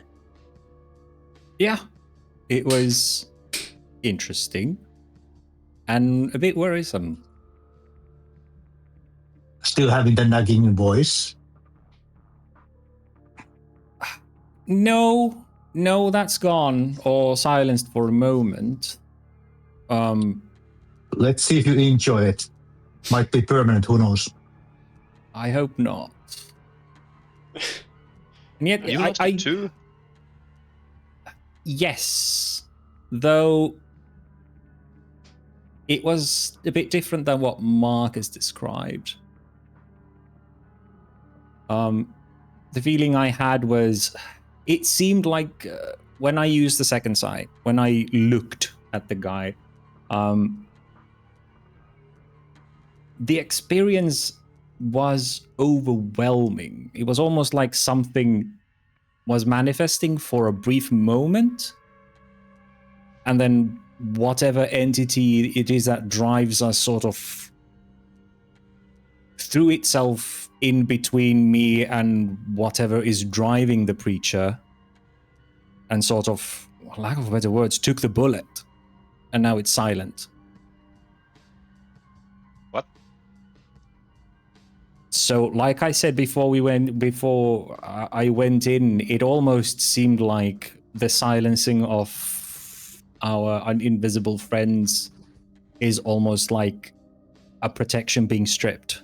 Like they're taking a hit for us from whatever Micah is, especially at least if you use your second sight and see the truth, or try to see. I don't remember much. something like that, to be fair. Yeah, but you don't really question this. But yeah, that's how I experienced it when I was looking at it. It felt like the presence that's sort of in the back of our minds, or at least my mind, and the thing that I have sort of been able to contact, blocked whatever the Micah is and whatever he does, but that costs the connection to it. Whether it's permanent or not, I can't say, but Okay. definitely something you don't want to be in the presence of, or at least use your second sight for. You think this preacher is strong enough to battle with the it's still weird to call it something different from myself, but the other drive, Yeah. or the drive being too weak to resist anything. Well, the message I got when we were at the mountaintop, when I was asking the questions with the runes, the message I got was that this is something that came from some sort of an abyss, and it had a brief window to claw its way out. There were other things there as well in the dark. And it found itself, the brief window led it to a body being resuscitated by doctors. So, though those messages are always incredibly cryptic, and sometimes it's sort of a last minute thing before I realize, this seems to be pointing to a very specific circumstance that we have at the moment. So whatever Micah is not of this world. And it came from somewhere it doesn't want to be trapped in, and has now found a vessel. Whether or not it's running on Micah's memories, or if it is a messenger of, and he does air quotes, God, although that place was a pitch black void in the message, as opposed to pearly gates and clouds and fluffy angels, it is clearly powerful.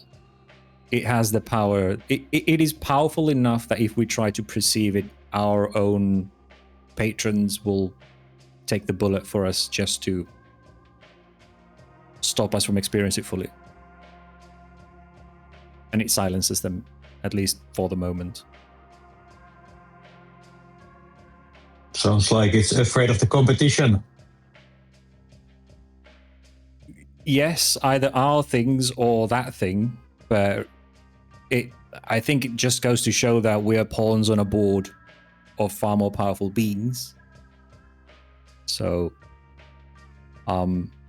if you guys want to deal with this, I would have handed the GoPro over at this point, by the way.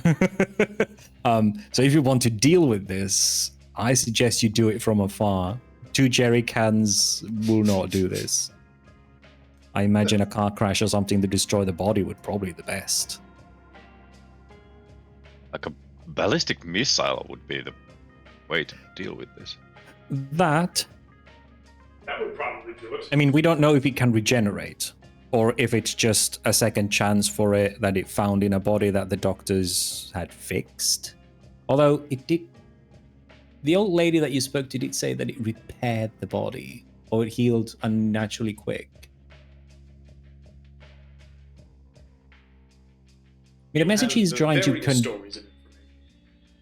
yeah, I mean, the message he tries to convey in itself isn't bad. But it also kind of sounds like it's trying to awaken people, which would also probably explain the increased sightings. Actually, one thing that you should probably check into, does Micah's resurrection coincide with the increased sightings of Bigfeet in the area? You would need to research that a little. Yeah, that's what he's saying, that we should look into that. Because if it does, it might indicate that Micah's speeches are alerting people to the supernatural. That whatever this is using religion as a means to shake the blindfolds off of people. It might be it's this entity's way of recruiting people, just like we have been recruited back to another camp. How would you like to do that?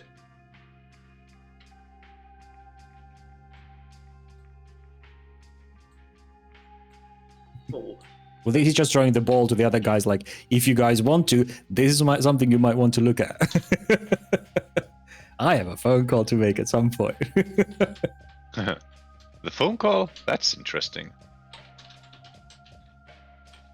Be careful. I mean, it's probably going to be a dead end, but... I mean, what happened in the between? Somebody came and, like, wake you up? Did you nod off? What happened? No. It sort of... I think I found myself just... I hesitate to say praying, sort of contemplating. I would almost describe it as whatever residue of whatever the thing does sort of hit through. Either that, or it was our patrons sort of... Cause it was like being flashbanged, and for a moment something was there, then the sort of presence from the back of my head through it. I'm using metaphors because it was all not physical. Yes. But whatever the sound or the entities that drives is sort of blocked whatever happened. So either that thing, the protection isn't fully there, or the quote-unquote messengers, as they've been called, sort of short-circuit the brain and go, just think about things for a moment. Don't look at it, because it'll fry your mind, sort of thing. But it was sort of... It gets fuzzy at that point, until someone comes and shakes me and goes, hey, did you sleep, doze off? So... But I imagine without our protection, whatever that thing is and whatever it does would be far more potent.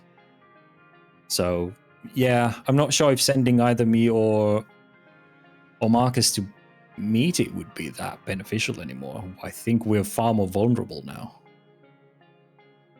I do want to kind of know, what did you think was going to happen when you activated your second sight? I was thinking I would be able to succeed with my willpower of 4. I would succeed it maybe, and I would be able to see what it is. or see what Marcus didn't. I suppose that's fair. It was a gamble, and it is Yeah. Victor. He's a vision, so the questions are very important. It's his drive to know. So he's like, fair enough. I will gamble myself. That is fair enough. Because you guys will kill it anyway, but this is my only chance of knowing. So I'm gonna go in. I'm gonna risk it. I'm also not the main fighter, so if I go down now, it's not a detriment to the team. And I will be asking the questions and looking at it analytically, as opposed to you guys to be just gonna, where's the weak point? So he was just hoping to see more than Marcus, and in his mind he did, because he got the whole messenger jumping in front of taking the bullet, so to speak. So it's like, we already learned more.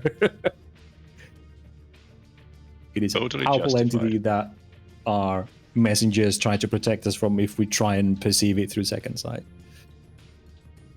Of course, now the question is, what would Hex see? But that would be way too dangerous. Yeah, no. No more risking yourself. Yeah, he's the muscle, so. I have to ask, now that the messenger is also silent, I assume the certain aversions that hunters have towards supernatural are also quiet. For example, even though Victor is interested in magic, there is always that small voice going, like, put reins on that, don't be too excited, it's still a bad thing. But now that the messengers are silent, is that something that Victor can go, oh, actually, about those runes, like, would those dampeners also be gone? Because he, even before he's imbuing, like, that's why he has so high occult, is because he's been digging into this. But now that he knows it's real, as opposed to wishing it was real, would that, at least until this effect is gone, would that also be something that's gone? The sort of messengers pulling the reins, being like, no, don't delve into it too quick. I actually too think deep. that you would have just been interested in this stuff as a person just fine. Like, the main differences that I would really attribute to the messenger is stuff directly related to your edge. Okay. You know, any powers you get directly from it. That one's obvious, right? Yeah. And the drive to identify and hunt monsters, sure. Particularly, if it's a threat, kill it. If it is, quote unquote, unnatural. But Yeah. that is a very big and grayish area. And the pressure being off allows you to approach this much more like you would if you were a regular person. Right. But Which in everything these else is cases just be- your curiosity, your personality, your way of doing things. No, that's fully in your control. I'm just saying that something feels different. Yeah. For all no, I know, but Victor mean, Harris is now much more of a sociopathic murderer than he was an hour ago. No, but I've been thinking of it more like, because when I was making the character and we were talking about, oh, maybe he can be a major or something like that, and of course it's Reddit, so piles of salt, but the general consensus was hunters would not go the route of magic because they have a sort of, any supernatural feels foul and wrong. So That even really his depends on delving who- would have been it really tempered. depends on who you talk to. Yeah, but like, I've been trying to pull it in or have it in that it's a curiosity, but it all leads to the hunt. I mean, And sort if let's take a vampire as an example. If you are in a city and you know there are vampires here, they are killing people. The authorities are under their control. We must deal with them, otherwise no one will. And then someone says, hey, I have a book of magic. It will help you kill vampires. Yeah. Are you going to say no? Like, that's a way that would let you survive and deal with them. Yeah, yes, it's a natural thing, but the book itself is not killing people. The vampires are, right? That's a way to look at it. Or if it's True, like, hey, true. inject this drug into your system, it will make you stronger so you can kill vampires more effectively. Like, yeah, that's something all of Yeah. you would definitely have considered. I mean, I Yeah. imagine one of the reasons Pex does a copious amount of drugs is because it helps him in a way. You know, it's supernatural, helps him. and he does it anyway. True. I guess for that question, I mean, help Victor. is a very loose term there, but It helps Yeah. him. I feel like it helps my teal because it disconnects me from my humanity, I guess. But yeah, Yeah. Yeah. I imagine in the question of the book, Victor would probably only have it for the hunt. But now that the messengers are like, he would do it as a weapon as Yeah. opposed to the kind of old curiosity. But I guess the old curiosity is back and he would delve into it just because, and he knows it's real. Yeah. So it's a shift of perspective rather than Yes. There are Right. pros and cons. The passion that was partially driving you, that's gone, but the knowledge that wasn't there before is driving you instead. So, well, you lose a little, you win a little. Yeah. Yep. Like, imagine Does that imagine also if mean this that was our something else. conviction- Imagine if it was a zeal, like Marcus, a zeal. Yeah. And then what was revealed to him was not, hey, you feel a lot more relaxed now the messengers are gone. But instead, the messengers are gone, but you know 100% for sure that this is a bloodthirsty monster that must be dealt with. Yeah.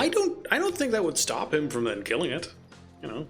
Oh Just, yeah, hey, no. your powers are No. deactivated, but there's definitely a vampire there. Like, you would totally jump on that, right? Yep, absolutely.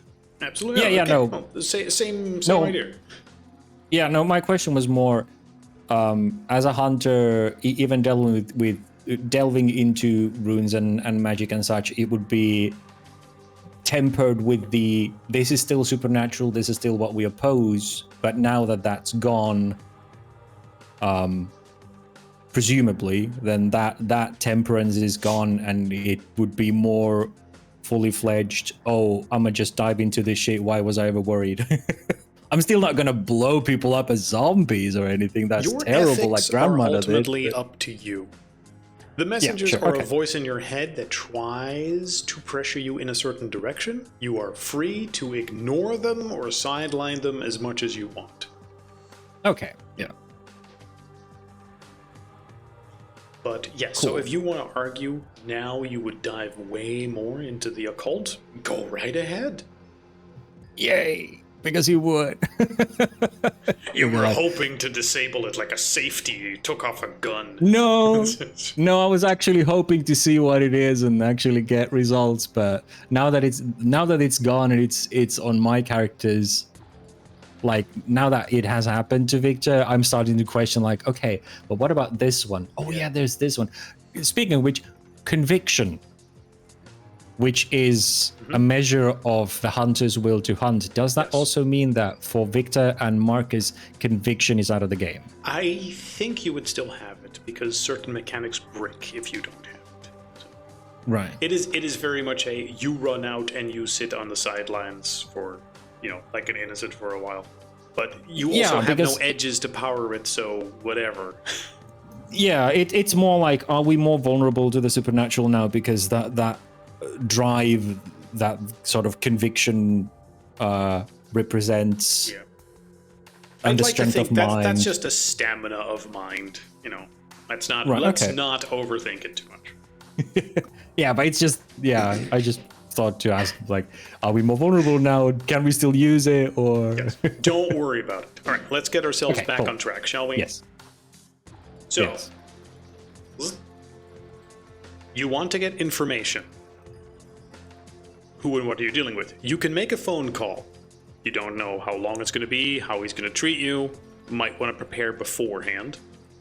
You wanted to do some research in the archive. You wanted to have maybe plans to deal with certain things. How do the others deal with the fact that apparently you now have 2 people affected by this status ailment? We're gonna be even more careful. Can't get Even too more close careful, to the send guy. in the 3rd person to do the same thing. Yeah. Anytime we're sending anything in next time is gonna be armed or a drone. Maybe both. Or just Told killing you we for should fun. have taken Yeah, it's like got that technical gun. I mean, that was ultimately just a big machine gun. Yes. I don't think that would help. Although we are building the flamethrower. That is true. You still To have the torch parts in priests. your car. Do you really want to torture priest? I mean, I still think if you guys want to kill him, just use Peter. He has the best chances of not getting caught. Yeah, the least people have seen him so far, and he can just shoot something from far away. Yeah, use a What's silencer. the worst that shoot can him. happen? He's a trained killer from the army, so he knows his stuff. He should be able to disable this priest. At least also that way we know if he can be killed by a bullet. Yeah. Although let's be real. As far That's as my worry too. As far as Or a car anyone crash. who has actually seen him, or has you guys have just seen him on the footage, he's just a guy.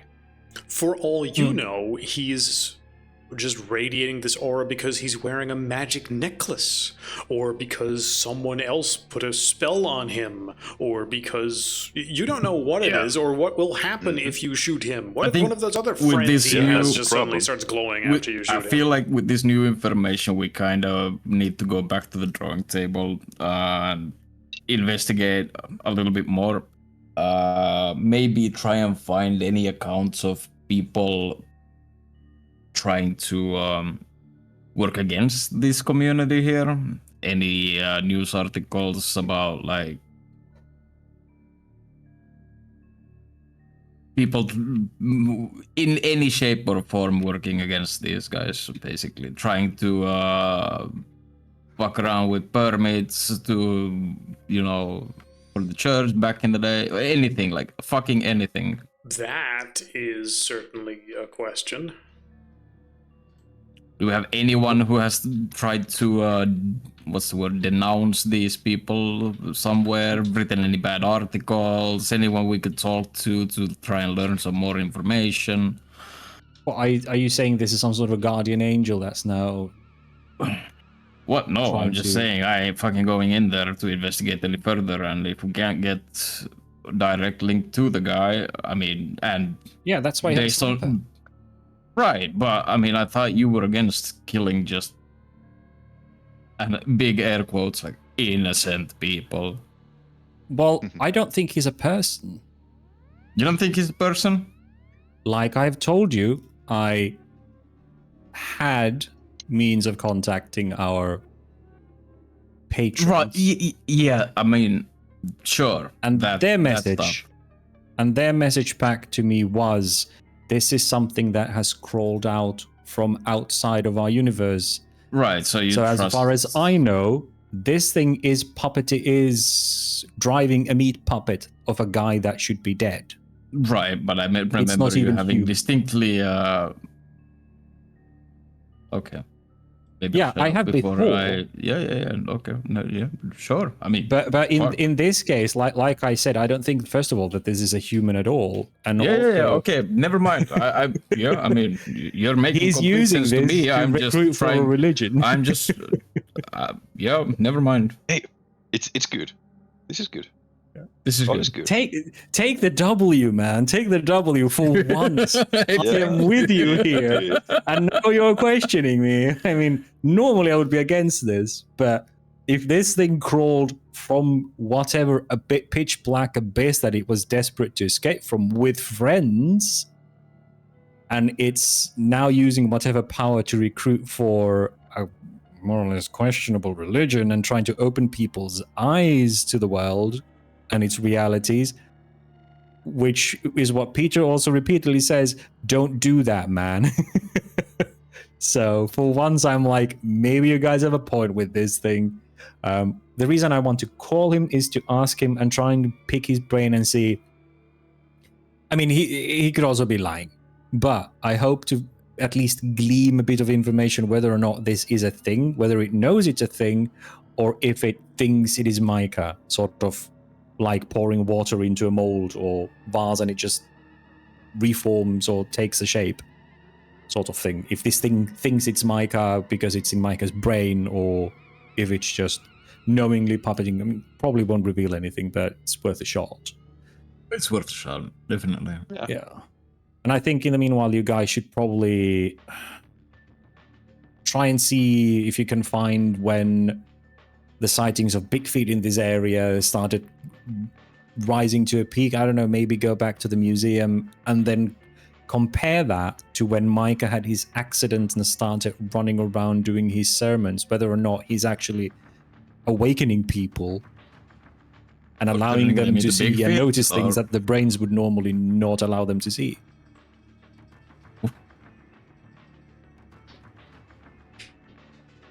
Wait. Okay. No, go on.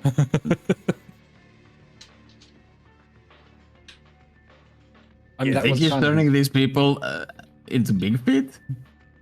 No, I'm saying he's Wait, those are my making them people. more- Stop making these connections. No, I don't think he's making more cousins to you. What I'm saying is he is. Based on what you said, I don't consider this anything related to the Bigfoot we saw earlier. So No, I'm not talking about else. the three big ones. I'm talking to the little ones that were in the museum, the blurry ones. I'm saying that I'm curious whether or not Micah's speech is actually opening people's minds to the supernatural that normal people's brains rationalize away. Like if his power actually allows them, and the speech that drives it or delivers it is enough to sort of shake people to a point where they are somewhat like us, in that they are able to see the truth as opposed to just be blinded by the veil. And that is sort of a warning sign of, oh, a lot of big feet suddenly, and then there's Micah going, see the unseen, God's giving you powers, sort of thing. Sure. So- I mean, we can do that. We can definitely do that. Yeah. If nothing else, then that's also a risk, because that is basically like awakening the prey animals to, oh, there are predators around, by the way, be very afraid. Nothing drives people to religion more than being terrified and then promising safety. So Yeah. Is anyone good at digging up information? Is there any way we could try and figure out where he resides? Whoever is... Wait. That's where you want to start? No, I mean, I'm gonna go do this, but I have no idea how to figure that sort of shit out. Just throwing Marcus out is an good idea. with statistics and internet. Right, let's start with who's doing the researching, and then what question do you want to have answered first? Because you have a whole bunch. Yes.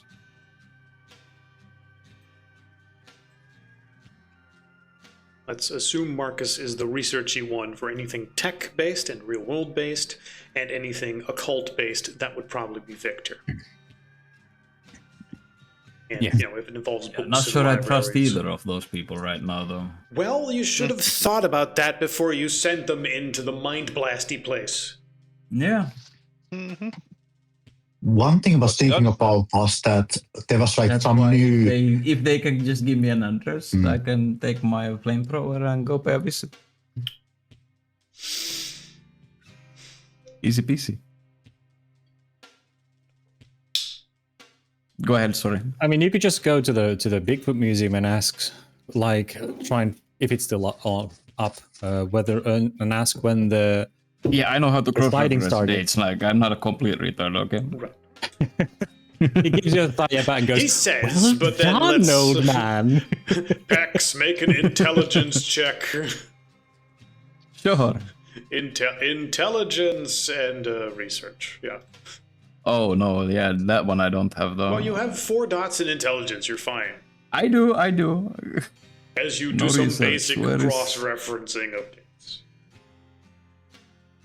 There's research. After you say something like, Difficulty? I'm not a complete moron, he goes over to the Bigfield Museum and checks some dates. Difficulty level? 6. You're just... Yeah, that's 3 there you successes. go. You know the date of the article that Micah survived his accident.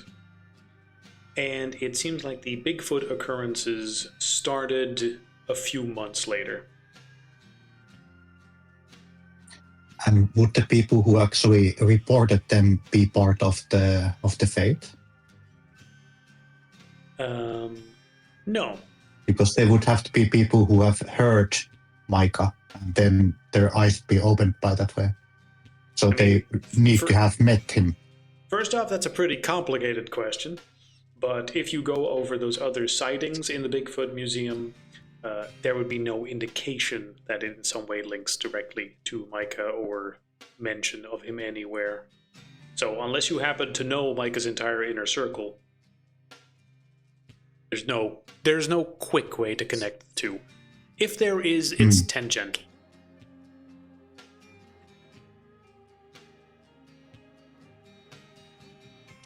Next question. Maybe if we just quickly go through. You had some other questions. Let's just go for them in turn. You wanted to search the archives. Have mass conversions happened before? Right? Yep. Okay. Mass conversions and conversions. Okay, well, Peter's the one asking the question, so let's just say he's looking up some stuff.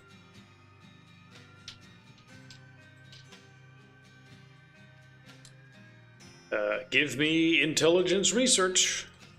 Yep, my favorite. I really want to go through this, so I'd like to use a point of willpower That for is a this. thing you can do. Get at least a modicum of intel. There's research. Oh, it's so low. Great. So you have 1 success plus 0. Great, Yeah, 1 so- success. If you look through, archives, newspapers, and whatnot, there have been, throughout the history of Utah and the United States in general, plenty of instances of cults, of religious movements rising and falling. There are pretty much as many different events happening as there are different kinds of religious organizations. Sometimes the leader would die and they would become a martyr, and then all the other members took it far more seriously, and then sometimes got in a fight with the cops. Other times, very quickly, after a few arrests were made, the entire thing disappeared into nothing. Sometimes they mutated or combined with some other religious organization.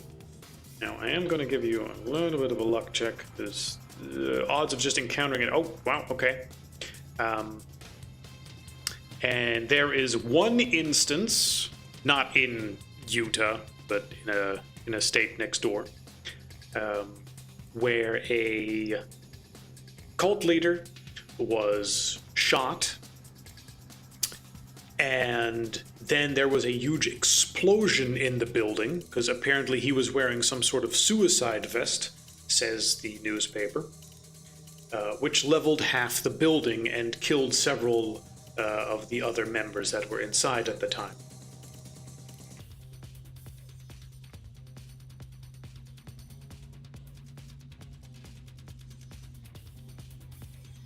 Sorry, say again? I said that another cult in a neighboring state, where a cult member, called leader, was shot and was apparently wearing a suicide vest of sorts, and it resulted in the most part of the building being blown up.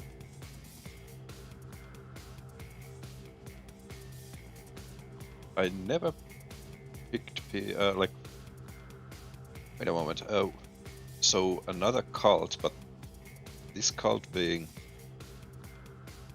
Is there a mention like names of these cults, or are they just some cults?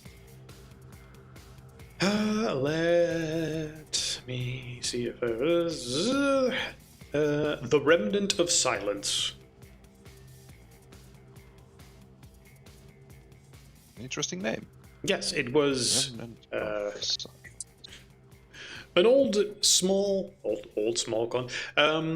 Old as in this was approximately 50 years ago, and the building. Let me grab the map.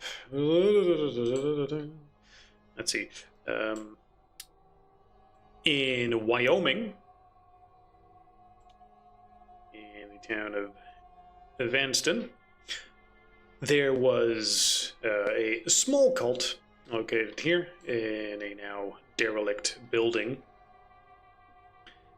And apparently a police raid took place after they did not want to comply, and when things seemed to escalate, a sniper took a shot when they had reason to suspect that the cult leader was about to threaten the life of someone, and rather than the situation being diffused by that, the story is exactly why things exploded. The official story is that the cult leader had a suicide vest. Apparently, he was expecting to use it to keep people hostage. However, you have experience with explosives, so why don't you, Peter, give me a real quick check on... Let's see, do you have explosive experience? I have demolitions. Okay, I'll allow you. Give me intelligence demolitions.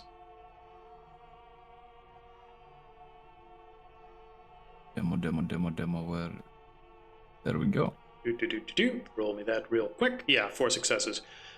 Based on the news article, there is absolutely no way that a explosion like that could be caused by a suicide vest. Like, unless this guy packed enough C4 to look like he was the fucking Michelin Man. And it doesn't sound like a shot like that would suddenly hit a gas main. So a little voice in the back of your head says that whatever happened with this cult definitely smells of supernatural. Although you're not familiar with anything that could result in an explosion like that. So, supernatural bomb of sorts? Perhaps you would need to investigate the place. If that's even still there, since, you know, it's been a while.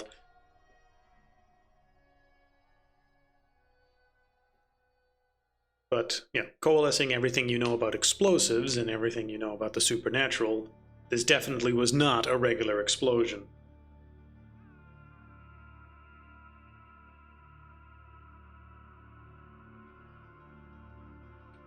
Do with that information what you will. Let me see if I can...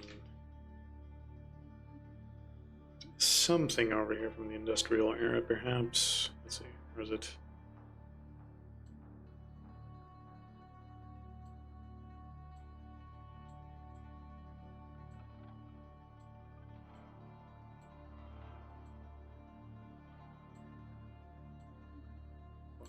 Let's say somewhere in this area. I don't have a quick way to have an abandoned, broken down remains of a building, but you get what I mean.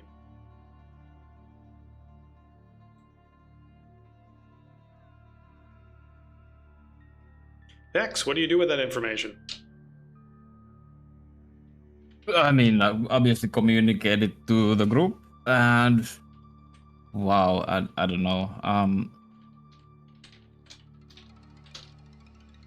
Really consider putting Peter up to the task instead of using the flamethrower.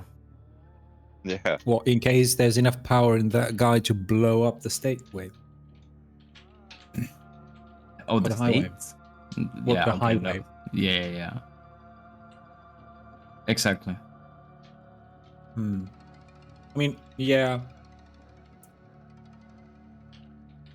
There was certainly a lot of light in that. It wasn't like we've seen before. That was an attack of presence compared to anything we've seen before.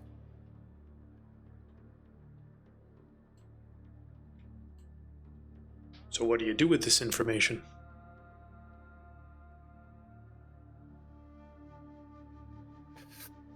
Yes. Well,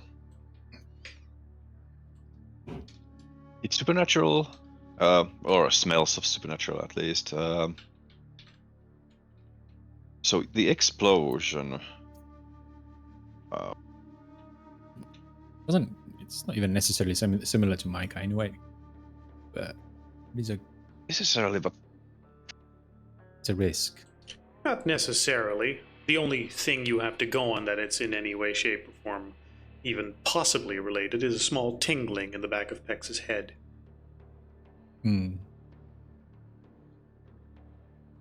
And that might be pointing to something unrelated but similar, or unrelated but also important.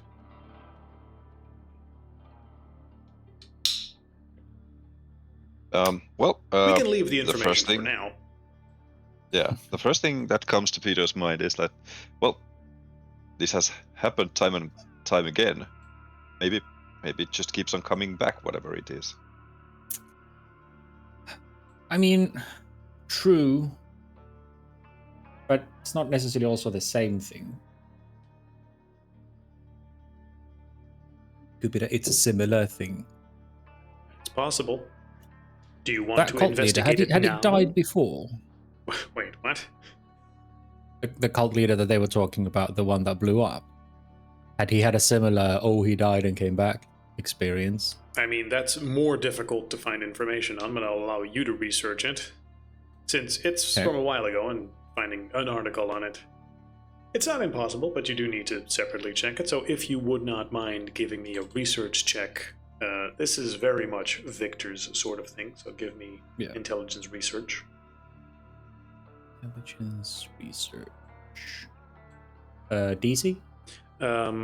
It's pretty old, so give me a 7. So, okay. No. That's Damn unfortunate. that one. Yeah. All the other stuff that I previously mentioned sort of lines up. You don't find anything specific about him coming back from the dead. You know. But people are in accidents all the time and no one reports on it, so who knows? Yeah. Or, people die in many other ways all around the world. Yep. Or maybe it's something that works completely different. Yep. But you have no concrete answer here, unfortunately. Yeah. Although you also have a thing in the back of your head that says, something like that, well, it's a lot more muted with you. But I was about to say, no, I don't. yeah, no, you don't. I do not. Yeah. But let's just call it your researcher's intuition in your particular case. Yeah. Like, damn it. It's not just because That something makes sense, wasn't but there's found. nothing there. Yeah, exactly. Just because it wasn't found, there could be many reasons why not. Yes. Other than not related. Well, I can't So find what anything. Mm-hmm. Yeah. Yes. So what? So if do you're gonna do shoot him, maybe do it in the while he's driving, and without many people around. If he does explode. then? Like on a fishing boat while you're on a pier from far away. Yeah, exactly. Preferably you being on the pier, not the boat. And you being far The boat's away. on the pier and you're in the water, shooting him from the water. The whole marina blew up. But at least we survived. That's important. Yeah, exactly. I mean, those are the usual priorities. 1, survive. 2, deal with the creature. 3, don't get caught by the police. 4, don't kill innocents. I don't know exactly what the priorities are between those 4, but, those are definitely 4 important things. Also, just to ask you guys are going to kill it, I'm assuming. I've sort of given up hope of ever talking you out of this.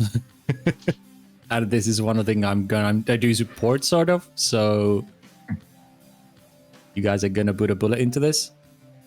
Fear not if there's no some proof that it's doing evil. I'm not going to put bullet on it. What if it's I'm not worried about you. I'm worried about these two. I know you have no drive anymore. I just know our friends. I'm just saying, because I have now asked for his number.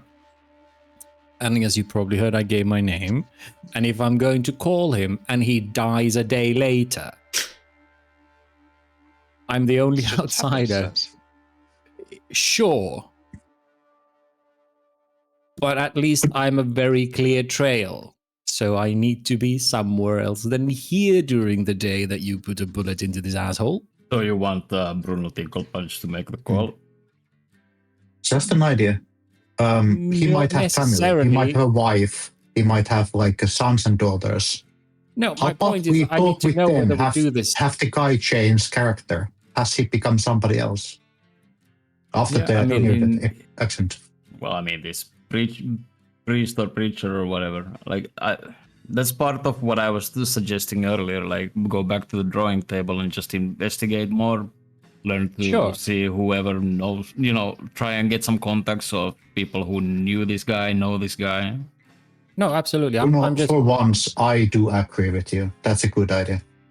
Yeah, sure. No, I just want to know that if. But I got just told to take the W and kill the guy, so I don't know anymore. Like, no, you're just going to. No, my point was take the W. I am not against you in this. Don't question why. Just accept that I am not going to try and talk to you out of this. That's all I was saying. My worry is just that if you do it, and I have been like, it's just questioning the methods about which we go, like direct calling him, and then he, I don't know, dies 3 days later. If we conclude that he's a demon or an angel or whatever from the other side, then I will have been sort of the last person in contact with him, which means the cops are going to come to me most likely. So if we are going to do this, the call might not be the most sensible thing, considering I already gave my name and all to the lady. I think that you are maybe thinking too far and too wide. Too many steps ahead. Let's take one step at a time. Sure. So before I make that call, how about we do whatever digging you guys want to do before that?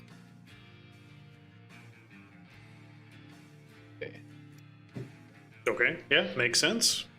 Where would you like to start? Actually, let me just quickly... Yeah, okay, no, Victor, you get to pick where we start, I guess. If you don't take charge and point it to someone else, it's gonna fall on you. We established this. Sure. So he turns to Pex and goes, okay, so your drawing board. What's on it? We know that I suck at doing research, okay? I'm basically just what I want to figure out is some people that we could talk to who knew the guy, who knows the guy, who had falling off with the guy, or the community in general. Just learn more about the ongoings of this whole church thing. Okay. Maybe that could shed some light on like what's actually going on here. Peter, you're a ranger from the military. Weren't you guys sort of spy stuff? Isn't this kind of your thing? Infiltration, figuring the connections and threads? I mean, my social activity generally goes into seducing older gay men, whether married or not, or closeted or not, and getting their money. So this sort of spy work isn't really my forte. It's basically the same thing, just but mostly we got some intel on it, and we acted on whatever intel the higher ups gave us. Yeah. Great. Like a grunt is generally not the kind of guy who does field research. Read that library. I also think books. a Marine Ranger or whatever he is a grunt. They're like highly trained strike force or something that goes beyond. Highly trained in the use of a gun, not highly trained in research and development. Yeah. That's true. And I'm also trying to remember that Victor's burning drive to kill this guy sort of on a low burner at the moment. He's like, I am aware that I'm going to get in a lot of trouble if I go through with this, so self-preservation kicking in. Well, that is definitely something you need to work around, and everything you try to learn might just expose you more. Yep. So, okay, let's assume that Victor's the one doing the research. What would Pex want him to research?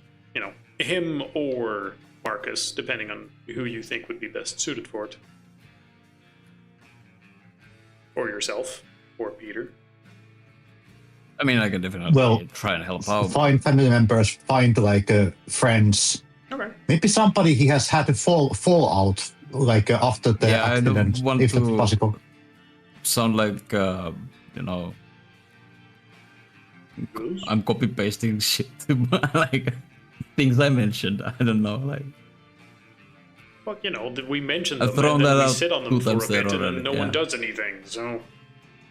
Right. I just don't really know how to approach that personally, Okay. and my character has no research. Like, I Marcus got can the do intelligence, investigation but I don't to have You find can out ask who's people. others the either, question. so. What we need to, what we want to figure out is, after he survived his accident, did he radically change his social life? Did he suddenly start acting like a different person?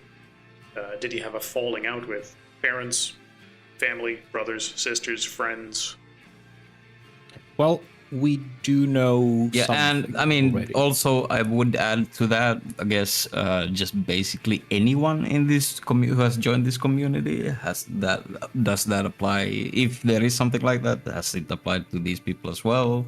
Like, try to dig, I guess, like through fucking forum posts or just whatever the fuck. Try to find any people talking shit about them and try and reach them. Okay, but that's a Because few there's different angles. usually- It is definitely, Okay, yeah. which of these three? Family and friends, has he had a falling out with them? That little community he's gathering of friends and the people he preaches to, has something weird been happening there? As in, does someone have a problem with them? Or are people shit talking him actively somewhere? Which of those three?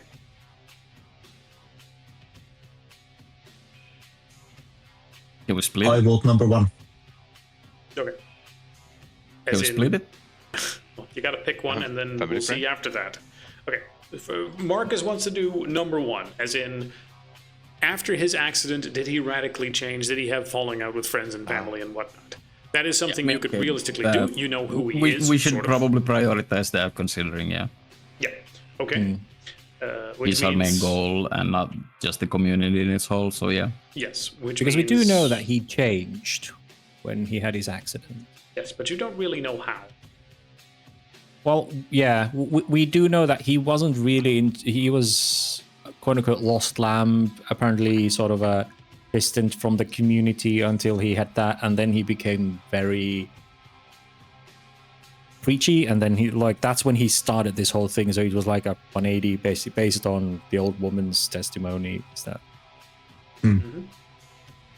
So Mark's gonna find out who he was before the accident, who was his associates, what was his hobbies, what was his circle of friends, and then contact those people. Okay, that's a lot to research at once, but depends on your successes how much and what kind of information you would get. Yeah, and we have no time pressure. So yes. basically, You take your time for it, but it's a role. It has a certain difficulty, and depending on it's realistic what you would get in a week or two. So what shall I roll? So this is very much sort of a social thing you are investigating, though.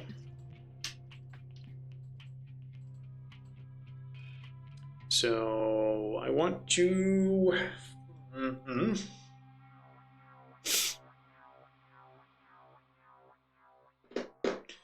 I think wits.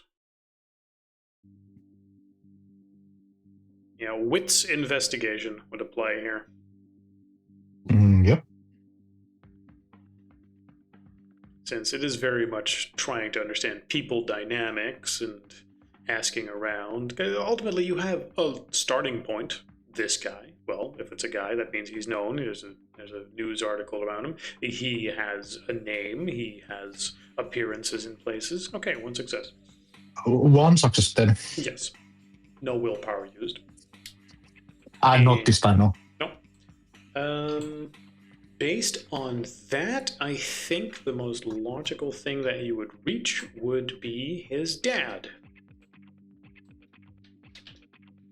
So I think you would just get him on the phone, honestly. I think I would like to because we have time and would make sense to do this like in a very rational way. Yes. Also to find out some things about the dad before I make the phone call. Like, Sure. is he also part of the religion? Is he like in a good terms with the son right now? Has that been falling out? Just anything like that Has to know he- how to start the phone call. Yeah, has he been what kind known of to pretense? frequent the psych ward? Just a quick survey of the father will reveal that he is a Mormon, though Yeah. not particularly religious. He is not, as far as you can tell, someone who has gone in and out of the psych ward. Okay. And let's see. Sorry, what was the other question besides the other stuff? Has he been out of psych ward? Do you have any particular node where... No, you have no reason to believe. There's no real news about him that you can find. He seems to have worked as a roofer for several years in a construction company, and yeah, he retired some years ago. Lived in Utah all his life. Really nothing interesting to find about him. Really, the only interesting thing about him, if you search online, seems to be that his son, survived that accident. He's lived here for a long time. He's not particularly careful with his data. You can manage his, find his address and phone number. All right. Okay. I'm just any good ideas for the rest of you? Like, what pretense would I use to call him?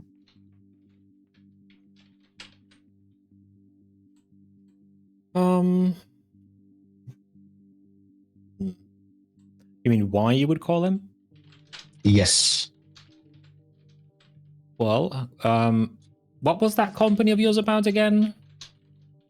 I don't think that would run. At least I can't really What's it find out about? like any good reason for that. Anybody would investigate anybody. Or if it would, he wouldn't be very like good. Like he most likely wouldn't be willing of speaking with me at that point. No, I was asking what was your company about, like in general? Were you? It's like basically like a PI. Okay. I mean, you could be asking for a journalist who's doing an article about Micah and his miraculous survival and his surge of influence in the Mormon community. Yeah. Just collecting facts about who he was before and how he has changed. I mean, you don't even have to advertise your company. You could just be... No. could just be I asking think those I would need to just like fake my credentials. Well, I mean, you could be a hobbyist, a freelancer. Yeah. You don't need to have much credentials for that, I think. Yeah. All right, that's not a bad idea. I'm just gonna like find some like smallish like newspaper from the area. Mm-hmm. If he for some reason wants to check out if one exists, and then fake my name and make a cold call, and basically do what Mikael just like had an idea, doing like a report. Acknowledge that there has been one done already, but I felt that, and my editor felt that it was too like a short, snapped. Like we want to get more information, and we especially like want to first contact somebody who really knows the preacher. His father, of course, a well-known like a member of the community. A good man with like a really stable like a career, like somebody we want to hear first and see that if this would be like a good article for our newspaper. Yeah, sure, makes sense. So you prepare that story, And you call him, right? Yeah. Ring, ring, ring, ring. An old man answers. He says, "Hello, this is Beckman." We buy nothing. Good day, sir. I hope that I'm calling a good time. I am a reporter from newspaper XXXXX. I don't want to buy anything. I already have a subscription. No. I'm not selling anything. I'm actually a reporter interested about the miraculous survival of your son. If it's something that you want to maybe open up about, we are like religious newspaper, and I think that my editor thought that this would be a really good a story to tell about survival, redemption, and Sonny, I get the will it, of but the I've God. already told this story a bunch of times. There's not much more I left to say. actually know, yeah, and I have read those, but they have all been very brief, maybe 10 sentences or so. And we were thinking about at least 2-page spread, so we could actually get really into it and get especially the thoughts from you and your son. And Marcus gonna flatter him a bit. And explain why this would be something that the readers would find very insightful. Sure. You butter him up a little bit. You tell him a story. Give me a quick social check. Can I use manipulation? Yes, manipulation, and what's a good one? Empathy. Manipulation, empathy. Yep, sounds I good. have full confidence you'll probably succeed, but how many successes do you the get? Gods of the dice might be. They might be not on laughing my at side. you, Let's see. pointing at your small penis, going, ah. Yeah, actually. Well, it wasn't a very good one, but I got one success. One success. 1, 1, 7, 9, 10. It's shocking how many ones get rolled. Exactly. Yeah, the dice of the god of the dice. Anyway, Micah's father sounds weary of being having gone over this already a few times, but he's willing to talk to you about this. And if Marcus is just gonna maybe this gonna window day to say that we naturally pay a little what's the word for it? Payment for the source of our stories. So this wouldn't be something that we don't expect you to speak for us for free. Oh, thank you very much. We'll pay you for your time, which is exactly it's like not a $200. factor, but it's like okay, something to butter him up. But that sets the tone. Exactly. Like, all right, this is something I'm being paid for. Whatever, sure. If I ever see the money. Yeah. So but yes, I'm just gonna ask him to tell with his own words what happened, and then go into details, and especially go not straight away, but at some point that has the experience changed him as a person, and maybe if he says something interesting to ask more follow-up questions about it and such forth. Well, yeah. He'll briefly talk about his son is a good kid, and clearly the near-death experience changed him, because he just wasn't the same afterwards. I mean, okay, he improved in certain ways. He was finally going to church afterwards, so I was glad he sort of saw the light. But talking to him has also become just difficult, and he was always a boy with some troubles. He hung out with some bad friends, and I'm glad he sort of stopped hanging out with them, after the accident. But he's also, not exactly gotten closer to us. He doesn't exactly talk to us that much anymore.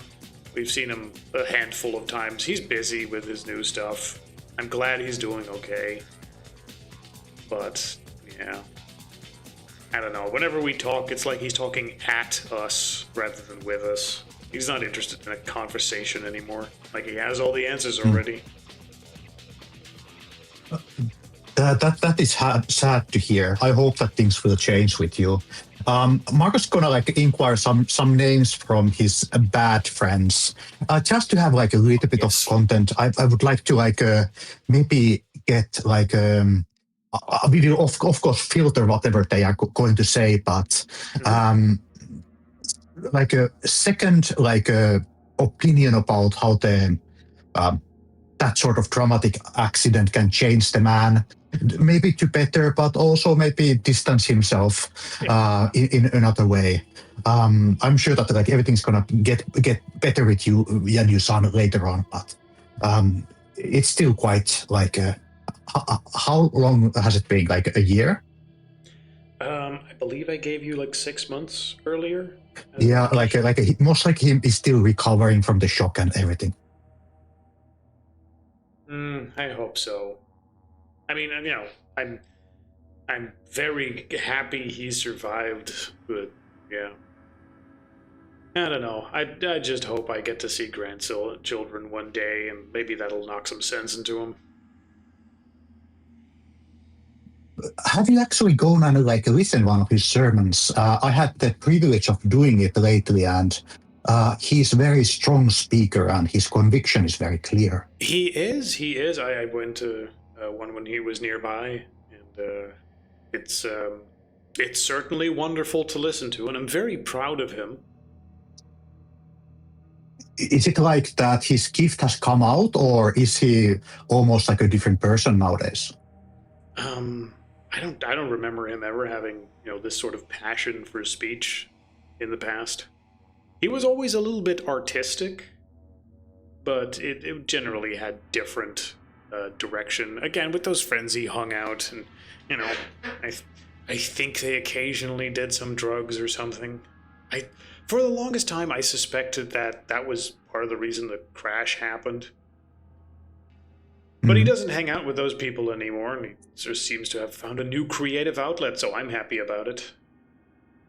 Is there anybody he has kept close from his previous life or from the family? I think he still hangs out with a few people. Actually, I'm pretty sure that some of the people in the church community knew him beforehand, like some old classmates or some people he knew from college. Actually, let's see. Yeah, I'm pretty sure he's good friends with at least a few. I just know the name Jenny. He talked about her a few times. I never met her.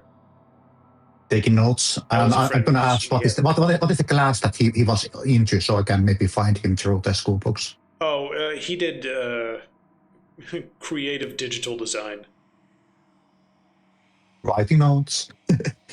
Okay, I'm going to butter him up a little bit and ask like if there's some cues that he wants to have on the like a report straight away, and then like tell that I'm of course going to let him to read the article before it's published and such forth. Sure. But, and like, he doesn't even give a quote. It's like, they make it sound nice, I guess. The boy, he sure did see the light and fully dedicated himself after his rebirth. Or second chance of life. I don't know. Give it a nice phrasing. You're better with words than me. I'm gonna like try to like ask a little bit like more about his hobbies before all of this, like hoping that there would be something that would smell like black magic or something like that. Well, you're gonna need to give me something to sort of bounce that off. Like something that smells like black magic. Like what would that even be? How would you ask that question of an old man? That's a really good. Maybe asking, was he interested about like history or the like other religions before the crash? Like maybe like a lot of the younger people like finding their faith, going through different like religious dogmas before finally finding the true God as he has. Actually, it sort of surprised me since he wasn't really interested in that stuff before. The usual thing kids like, whatever music is new. I think he was into those cartoons they make in China. And Anime. Yes, yes. what? No, the other ones. Maybe I'm also a bit old-fashioned. I need to check I it don't out. know what they're called. Chinese cartoons. Anyway. Okay, yeah. And yeah, after that, he just sort of changed all of his hobbies. I think, like he still watches stuff occasionally. I think, I don't know. We visited him, and he still had the collection and whatnot. But he seems to be interested. He seems to be interested in pretty much everything now. Like, you know, we talked a bit about history and the state of the world and politics and, you know, what we should be doing in the future and where the way we think the country is going, and, you know, how the community is developing. Did the accent affect his memory? Like I have heard, like a very severe accent like that can like create a little bit of amnesia or even like a little bit of personality, like a difference, like in the short run.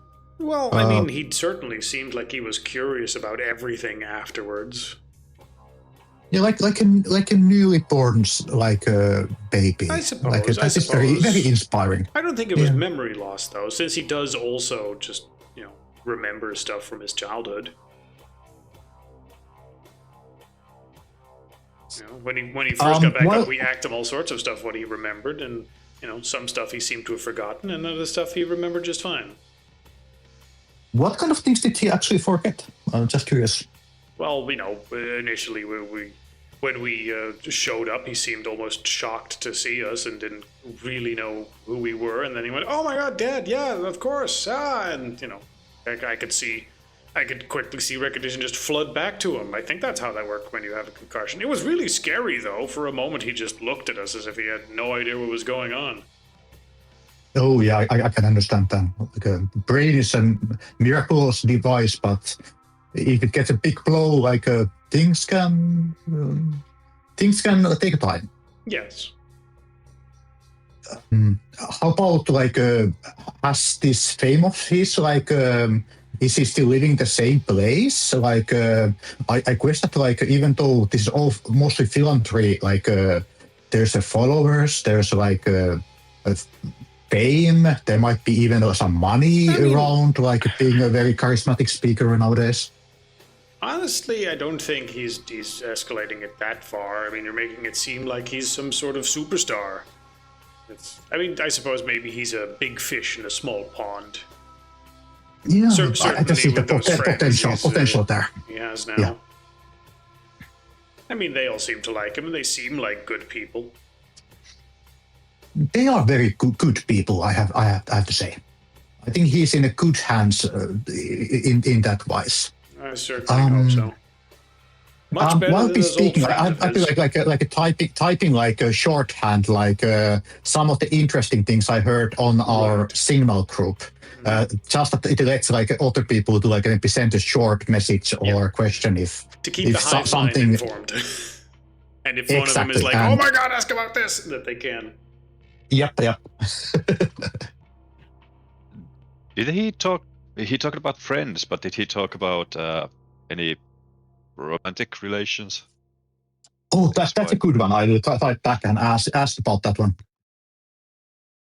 That is he like seeing somebody? I don't think that he's married, right? No, he was seeing someone before the accident, but I think that very quickly ended afterwards. I hope that in a good terms. I don't know. He didn't tell me about it. Would you remember her name by any chance? Alyssa. She was a nice girl. I hoped that she would straighten him out a bit. Would you remember the surname as well? Alyssa McMahon. Yeah. We if I contact her, we will be most discreet. Like sometimes this can be messy, and if it is, we don't mention a word about it. Any other questions from the Signal chat? Going once. Going twice. Okay. nothing else. Okay, I will very politely end the I was conversation. muted. Like thanks for his time and like. I was muted. Click. Yeah. And the spotlight moves from Marcus to somebody else. Great. Name someone. Peter. Peter. Spotlight moves to you. What do you do with this information that he retrieved? So he suddenly he seems to have been a really different guy from what we now hear. That's akin to a miracle. Changing your Almost. heart like that. Almost like Almost possessed. sounded like What? like whatever is like. I don't know. I'm still what clung about to the that- fact that something's riding him, and it was learning indeed. about him by picking his brain. Yeah, because he was like, he didn't recognize his own parents for a bit. It seems. Seems like it. That's, Yeah. How could you not? And Recognize you. if he behaved like he was freshly born, that's almost sounds like everything was new to him, and he was sort of catching up as he's sort of attaching more and more to the brain. Damn it! I wish you had asked whether or not they went through religion with him as he was recently awakened, or if that came on its own. Wouldn't that have been Whether a that part spark of came him from- having, because the dad did attend a sermon.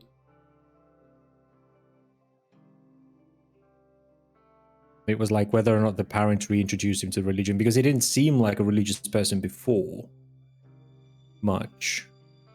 But if they gave that the spark, that could have triggered the. But I was muted. No. I was trying to all ask, of and I was you like, "Why am I not frantically lighting up?" typing on the signal group and just looking at it and just seeing Victor ask 100 questions, and then Marcus is going delete. Yeah, Marcus has literally muted Victor. Yeah, He I keeps wouldn't be asking me surprised. stupid questions. Mute. But yeah, Peter, you're in charge. You have the spotlight. Yeah. So. Okay. Well, you're good How with can he- calling girls. How can we use that against him? That he's tried to learn, had to learn like this whole life. I mean, I don't know if we need to use it against him. It's more like trying to define whether or not it's him or something else. And It's definitely what it seems, is. it seems somebody else writing, like you said, writing him, and Something's and piloting him with learning- puppet. like reading the thoughts. That's so creepy. Wait. What Well, about the? like I said, it seems like it's to use a metaphor, it's like water being poured into a vase and taking its shape. So, Yeah, but whether he's what about whether it's conscious of it or not. what about those skinwalkers we talked about before? Wouldn't they work the same way? No. They just put on your skin and then try to learn, imitate your life. I mean, they would, I suppose, but I imagine they would also have to do it. Well, we didn't really have much time to talk before they all died. You very briefly had some interactions with them. From what you saw, it is much like clothing they wear. And Yeah. while, they can learn about a subject, it's not like they can just read the mind of the person they're imitating and pull information from there. Yeah, it was when Michael did it. It was more like he pulled on a cloak and suddenly looked like another person. Right? I imagine it's more infiltration, poking and asking questions, learning, and then impersonating that image. It's less like this is more like the vessel was empty and something poured into it and is now sitting in the cockpit, so to speak. And he's reading through Very the logs. confusing. Yeah. But whether or not it's still aware that it's not Micah, or if it knows it's not Micah and is just impersonating him and using the body for its own advantages, it's hard to tell. It's hard to tell what doesn't matter. Yes. Well, what are some other sorts of questions that you might be able to get from this? I don't know. I'm spitballing. Does this thing seem evil? What is it trying to do? Is it involved with other people? Can you link it to some other events that may or may not have happened? Is it part of an organization other than what we can see? Yeah. I mean, Yeah. what can you Other than- reasonably deduce from this Amalgamation conversation? of creatures. And Man. if nothing, then Peter, go push the direction somewhere else, and then Yeah. we'll see what more information we get. You know. Time's a wasted. What sort of questions would you like answered, and how do you suspect you can get the answers to that? I think the ex-girlfriend would be the best source of information if he has ditched the relationship during the change or after change. She might have some insight that we are lacking. And we already established that you're an excellent person to talk to any female. Yeah, obviously Peter's gonna call her. That just seemed like a given. Yeah, Peter is our A single girl. girl whisperer. It's not Exactly, a grandma female this time. whisperer. Probably. We don't know how old she is. She might be 70.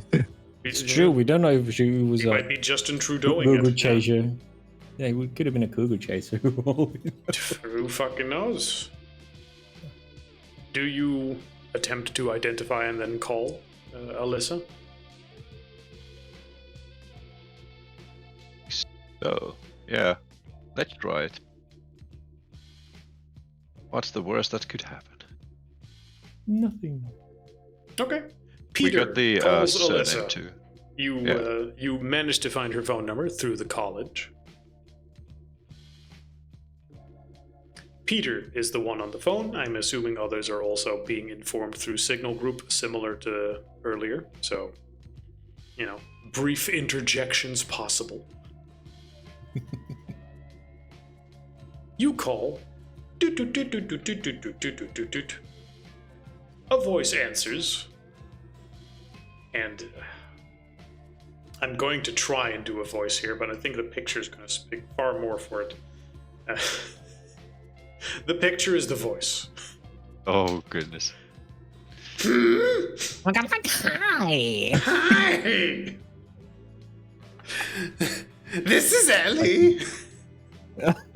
Oh no. Good day, Ellie. Yeah, sorry. I was just distracted by something. Hey, hey, you were involved with somebody called Micah earlier, weren't you? I'm sorry to call so abruptly. She starts crying. Oh, goodness. I can't believe you asked me about that. Oh god damn it. Hey, Ask me what? about that. Hey, what's wrong? He broke my heart. Oh. Did he? Did he give you this number? Is he curious about me? Did he send you to check up on me? Does he not trust me? Trust you, Victor definitely trust nods. you. Like, yeah. Sorry, it's nothing like that. I was just wondering, when did you last see him? I mean, what did you do? I last Has saw something him happened to 4 him? months, What? 4 months ago when he said we couldn't be together anymore because he had other things that were more important than me. And then I asked what he said that he wanted to rededicate himself to finding God and guiding other people. And when I tried to explain to him that I would totally be there with him, he was like, no, I didn't understand it right. That's horrible. That is, That something exists. I mean, who does that? And Oh, he didn't even care when I said I was going to kill myself. that is heartless. Why? I'm sure. Oh no. I'm sure he What? just missed Hold on. the fact. Fact you threaten to kill yourself. I mean, don't do anything like that, please. Hey, so, did he? I understand he found a new purpose, as he put it. Did he feel like himself, or was he completely different person from like the day before? No, he was nothing the same anymore. We used to go out partying and like try to try to get creative and have lots of fun with it and hang out with our friends, and he just dumped me, and all of a sudden just wasn't interested anymore just because he ran into that stupid accident. Yeah, that accident, right? So I that's tried what to make changed it him. clear it wasn't my fault. Why would it be your fault? I was driving. Oh, Oh. but you survived it too. Why would he, like, I don't know. The truck came You from seem- that side. Yes. Did anything happen to you? Are you okay? Curiously, like, minor. writing on sign to like ask her about the accident details. Did she see anything weird? Yep. So, right. Anything weird happened about that time? You were sober, right? Don't worry. I'm not a cop. I'm not trying to pry anything like that. I didn't see just think- anything special at the time. That truck just came out of nowhere. I mean, we were talking at the time, so I don't know. I wasn't paying attention to anything in particular. Was there supposed to be something special happening? Signal, No. truck I'm just driver, wondering, 3 like- question marks. I was just wondering, like, nothing like supernatural or anything. I was just wondering if they ran the lights. Was there a triangle or a stop sign? I don't know if they ran the lights. I wasn't paying attention to the lights at the time. Trying not to scoff into the phone. Okay.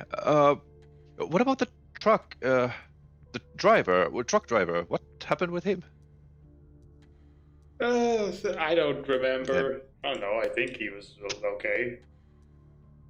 Who cares? Who cares about that stupid truck? I know.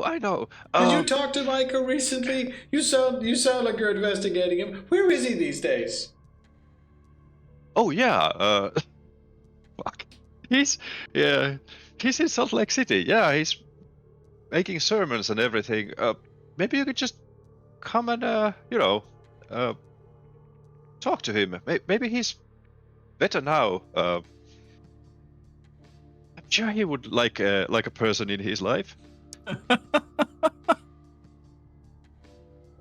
Oh. I want to find him, but I've been to those sermons once or twice, but I can't stand the sound of him listening to him like that. So I just sort of wait around, but then anytime I think I see him, he just darts away. Like he's avoiding me. Oh my goodness. What drives a man into such a treating somebody like that? Who could treat his fiancée like that all of a sudden after we survived that terrible thing together? Yes, indeed. Was it like right after the accident? Immediately? That he just completely changed? Decided to go away? Yeah, I think he blames me for it.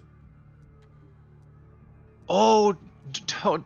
I don't think that. I don't think that at all. And you shouldn't blame yourself either. It's nothing like that. I'm sure it's not. I know. Who are you again? Oh yes. I'm Peter. Yeah. As I said, I spoke to him recently, and he's. I don't know. He seemed a bit lonely, so maybe it's Oh my fine. god, did he tell you to contact me? Does he want me back? Well, not with words, but he seemed like somebody who, you know, you could come and maybe ask. Oh my god, that's so Micah. He would definitely tell someone to call me like that. Tell him I'll be at the next show.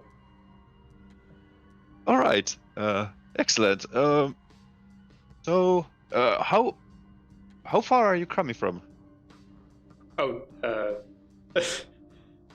like, oh, I'm in, what the fuck is that city called to the south of Salt Lake? Provo. Like, I'm in southern Provo. It's like, don't Yeah, worry, good. I can drive Right. wherever he is in the area. I'll find you.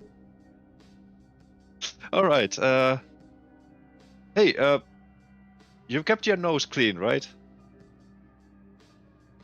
Yeah, he wanted me to be a good girl and rededicate myself to God, so I did. I've been doing like he asked. Please, please, if you see him, tell him I've been good, okay? Yeah. Definitely will. I'll pave the road for you. I've been a good girl. Oh no. Please don't use no. that voice anyway- for it. And What? any other questions? Because now I've Is he there with you? wondering. No. It's like I only heard about him earlier today. So no. He went back to the church, as you know. Ask her what did she mean when she said that he didn't care if she killed herself. Like, did he try to discourage her from it, or just said, I don't know? From Was it context, what we were indifference? talking about at the time is like when he said that they needed time apart. Yeah, and she said, And I'm gonna kill myself, and he got threatened by, oh my god, if you leave me, I'll Yeah, kill so myself did- if you do that. And they're like, do what you need to do. We need time apart. Signal, was he into occult weird stuff before the accident? Try to put it into conversation. That's an yeah. interjection and a half. No. It's easy. You kept your nose clean. Okay. Good girl. And with the god stuff, you need to leave all the occult stuff too. You know. You haven't tried the Ouija boards, right? Cult stuff? What? What You've are you never tried to talking talk to. He talked about. He was saying something about contacting the spirits You of the mean dead like or the old something. bands and whatnot we used to listen to? I mean, Oh, it was a band. Sorry. and she completely names a misunderstood. band. I'm trying to think. What is one of those black metal bands with all the pentagrams and whatnot? Black Sabbath. Yeah, okay. Like Black Okay, Sabbath. that's a classic. Yeah, I tried Must. to be, so we threw out our old albums with all the pentagrams and whatnot to be pure enough for him. Right. Sorry. He kept talking. He was talking about a different kind of purity, and at some point he got really fed up. Like I couldn't understand what he was talking about. Saying it went over my head and wasn't capable of grasping the deep truth. Well, what did he try to teach you then? He tried to teach you, right? Like some morals? He tried to constantly talk about these deep philosophical truths of the world, and eventually broke it down and even used sock puppets at some point, and he just got frustrated. I'm sorry, I'm so dumb. Ask her in the thing was like, ask her what philosophies was he talking about? Examples. So what kind of things? Like do good to your neighbor, don't kill. sacrifice She's been lambs. really good. She's been obsessing about those She's been philosophies for obsessing about it, ages. so yes. I'm not going to do that all in the voice, because holy fuck. Yes, she will recount to the best of her ability, which isn't perfect, but that Micah kept trying to sort of illustrate that humanity as a whole is capable of far, far, far greater things that they have been doing so far, and that they've sort of been falling asleep, and that, you know, if someone like her were to take time and, you know, really focus her senses, and he would guide her through a certain meditative ritual to sense certain things, that they would be able to get in touch with this alternate version of themselves, this greater spirit that is out there in the cosmos trying to whisper things to them that is unique to them and will guide them along this path to suddenly see reality as this great flowing river that humans have the ability to sort of stick their finger in and mutate the flow of the water. And how he would go through several exercises with her in this attempt to have her understand what he was talking about, and would use several different metaphors and complicated terms that just didn't mean anything to her. She throws out the term quintessence, and at some point he apparently just got frustrated, like, okay, this isn't working. My understanding of this, all right, humanity has fallen too far. I need to completely rethink my strategy here. The leaf of truth has become buried in the forest of lies and misinformation. Can I had roll in striven to that's open a your lot. eyes, and this is my divine punishment.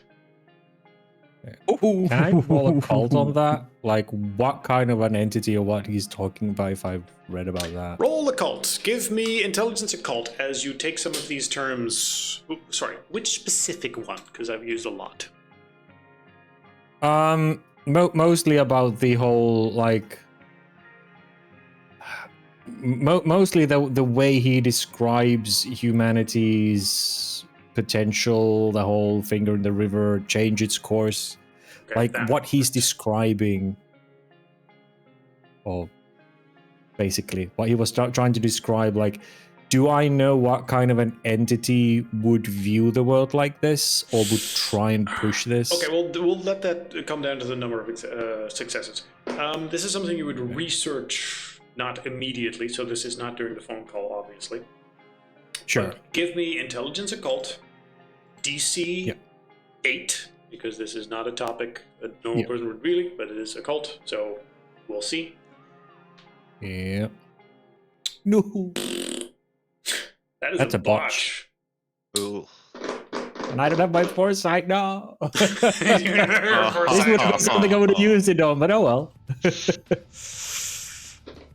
Willpower. It's a Yeah, Well, I you think that has to didn't be use a point of useful. willpower, but mine is yeah. one. It's I a keep forgetting botch. that. Yeah, it is. It's a botch. How does a botch even? Misdirects, probably. Let's see. Because you as a player know certain things, so the trick is to redirect you in a way where you don't know what the fuck I'm talking about. I mean, the short answer is, you don't know. But the long answer in this particular case would be that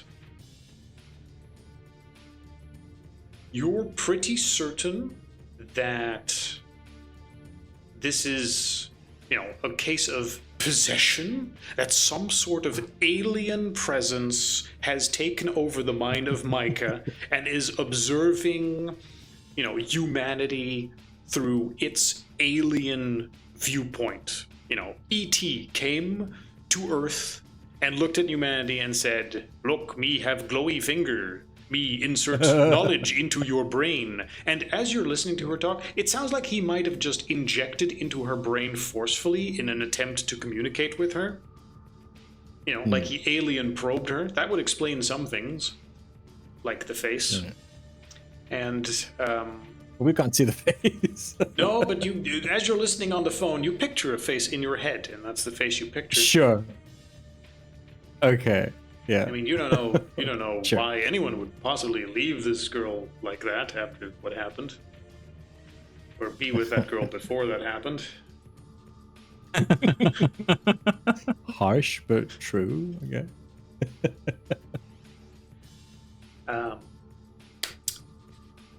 And yeah, it's the best word you find as you look it up.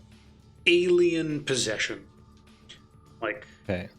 her mind has been probed, and some sort of alien presence from outside the spheres of Earth, from outside any system. That is, Right. you know, maybe you've heard of like these glowy lizard aliens that apparently also perceive time differently.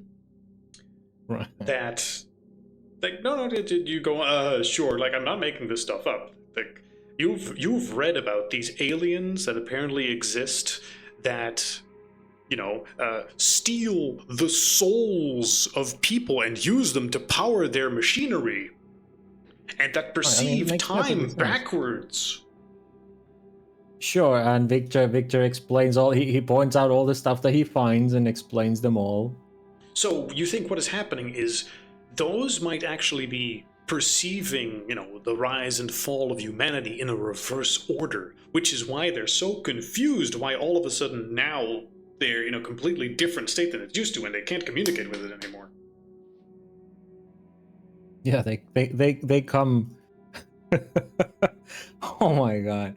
And he tries to explain this in terms of Doctor Who of fuck, it's the River Pond or something like that. It's like two people going the opposite directions in time, where they meet you for the first time in far future and they go towards our past, and so we just seem to be getting dumber and dumber. Like, yeah, there's a movie about that I've seen.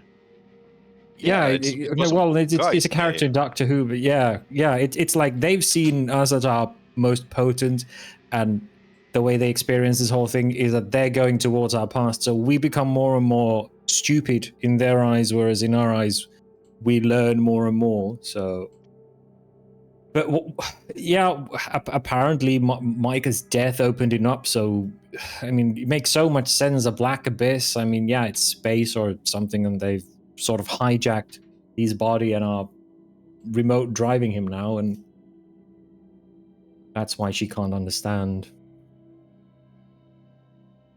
Is what I'll explain far in the future after this phone call is done. The phone call's still going, I guess. But... Yeah, yeah. I mean, you're not pulling the stuff out of your. You point to a to a book, you know, with occult stuff that you have, and it describes this alien race called the. I have to pronounce this fucking correctly. The Zigraugler, these fourth dimensional beings. Or just Zig for short.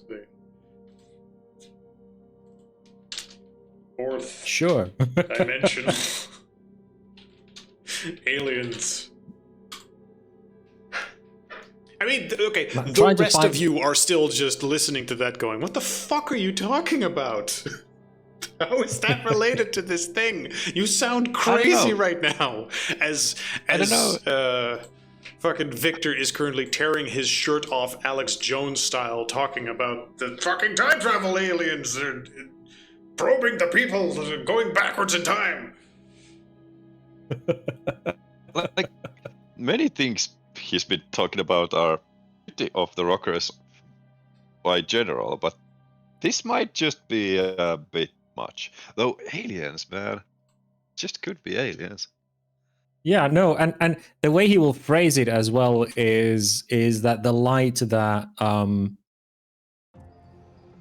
that both Marcus and Victor saw is the connection between their control hub and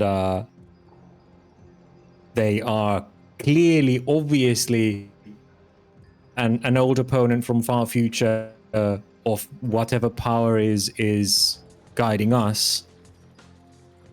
And the reason Marcus and Victor can't hear them anymore is because they had to protect their pawns from an assault and aimed at people who discover these beings' presence, which neutralizes them, at least for the moment. So all makes sense. Super beings from outer space. And you know, time is a river. Time is a river. So if they come from the future, they naturally, and I suppose maybe humans come too. Yeah. Can in the future too. I mean, time travel is something that's been researched and fantasized about all the time. So this is all after the phone conversation, by the way. Back to the phone conversation with Peter on the phone with Crazy Lady. Anything else to ask? Because so wow, that no wonder that kind of knowledge would like make your head spin, like anybody's head spin. So no wonder he needed some time to adjust. But hey, it should be fine now. You just come over and see if things work out. That means I don't even have to call him anymore. I know exactly what it is now. Yeah, and she looks online like he's gonna be at the Westward Community Center next week, right? Okay, you tell him I'll come visit him there. Oh, one last question. Any new technology he might have used? Any devices you don't recognize? Well, I mean, you don't know the alien, that's in the future. Did you change? Did he change from Apple to Android? Apple. I don't know. He didn't really seem to like using his computer much afterwards. He just liked going into nature more and left his tech behind when he did. I think he just left his phone because he was avoiding me. Any location he was going to? Yeah, sometimes persons need some, freedom from technology when going outside. He said he was going hiking. I think he was cheating on me. Oh, don't. You know, I go to. I saw him with some of those hiking other too. girls at the community center. I don't think it was anything like that. But Bitch, hey, she's definitely trying to fuck him. I've never seen anybody with him, so I don't think you should be You worried haven't? about that. No. Do you think he still loves me? Sure of it. But hey, that hike, he said, where would he go? Do you know? The mountains. Did he point to it? He's been all over the state. All over the state. Well, yeah, I've been there too. I do like my nature too. But okay. Out of character, I'm wrapping this up unless somebody asks something. Unless someone else has something. All right. Well, hey, thanks a bunch, and hey, please try to come and talk sense to him. I'm sure you can figure it out.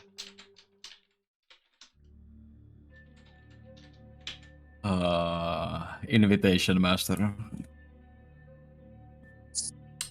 Yep, you hang up the phone and try to put that conversation behind you. I mean, hey, we have a solution again. Well. It's the Peck solution. We know he's a hiker, so you just need to take him out hiking and kill him there. We just follow him to the mountains and blow him up there. No, exactly. You do like Peck did with the fishing. You just invite him hiking and kill him there. If I were a criminal, I would be just about seeing his apartment. Is there any weird technological stuff there that shouldn't What do be you there. mean if? And then I'm just gonna go angry. I put that stuff behind me, damn it. But if I hadn't, Yes. Okay. But it's already 9. Yep. So Time flew by. let's just real quick write down some additional plot hooks over there. Phone call with Micah. Hiking. Well, we don't need to do microphone call anyway because we know exactly what it is now. Well, I mean, you know exactly where he is based on his previous community center meetings anyway. You already Yeah, knew no, exactly the phone where- call was to try and get him to see what he is, but I mean, you we still know now, so we can didn't call call him. him. No, if you No, wanna I know talk. what it is now. Right. Fourth dimensional time traveling alien. Exactly. Oh boy. But whatever he is, he's going down. Yeah. where the hell did that idea come from about the time traveling alien? Oh, that's a thing in World Because of Because our that's a jump of logic, That's just a thing that exists.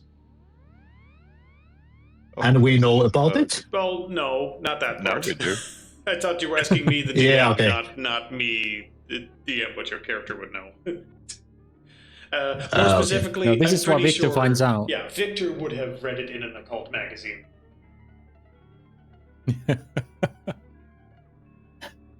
But because he doesn't have the messengers going, dude, stop. Dude, you're he's being like, misdirected. What are you doing? Yeah, I was like, ooh, cool.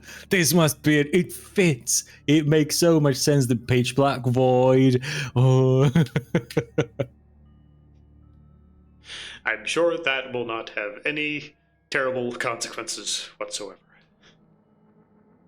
Okay, if What there's nothing would- else. Yep. Going once, going twice. Okay, and we'll leave it here for today. Good night, everybody. See you next time. Yeah, Everybody. Thank you, Princess. Yep. Good night.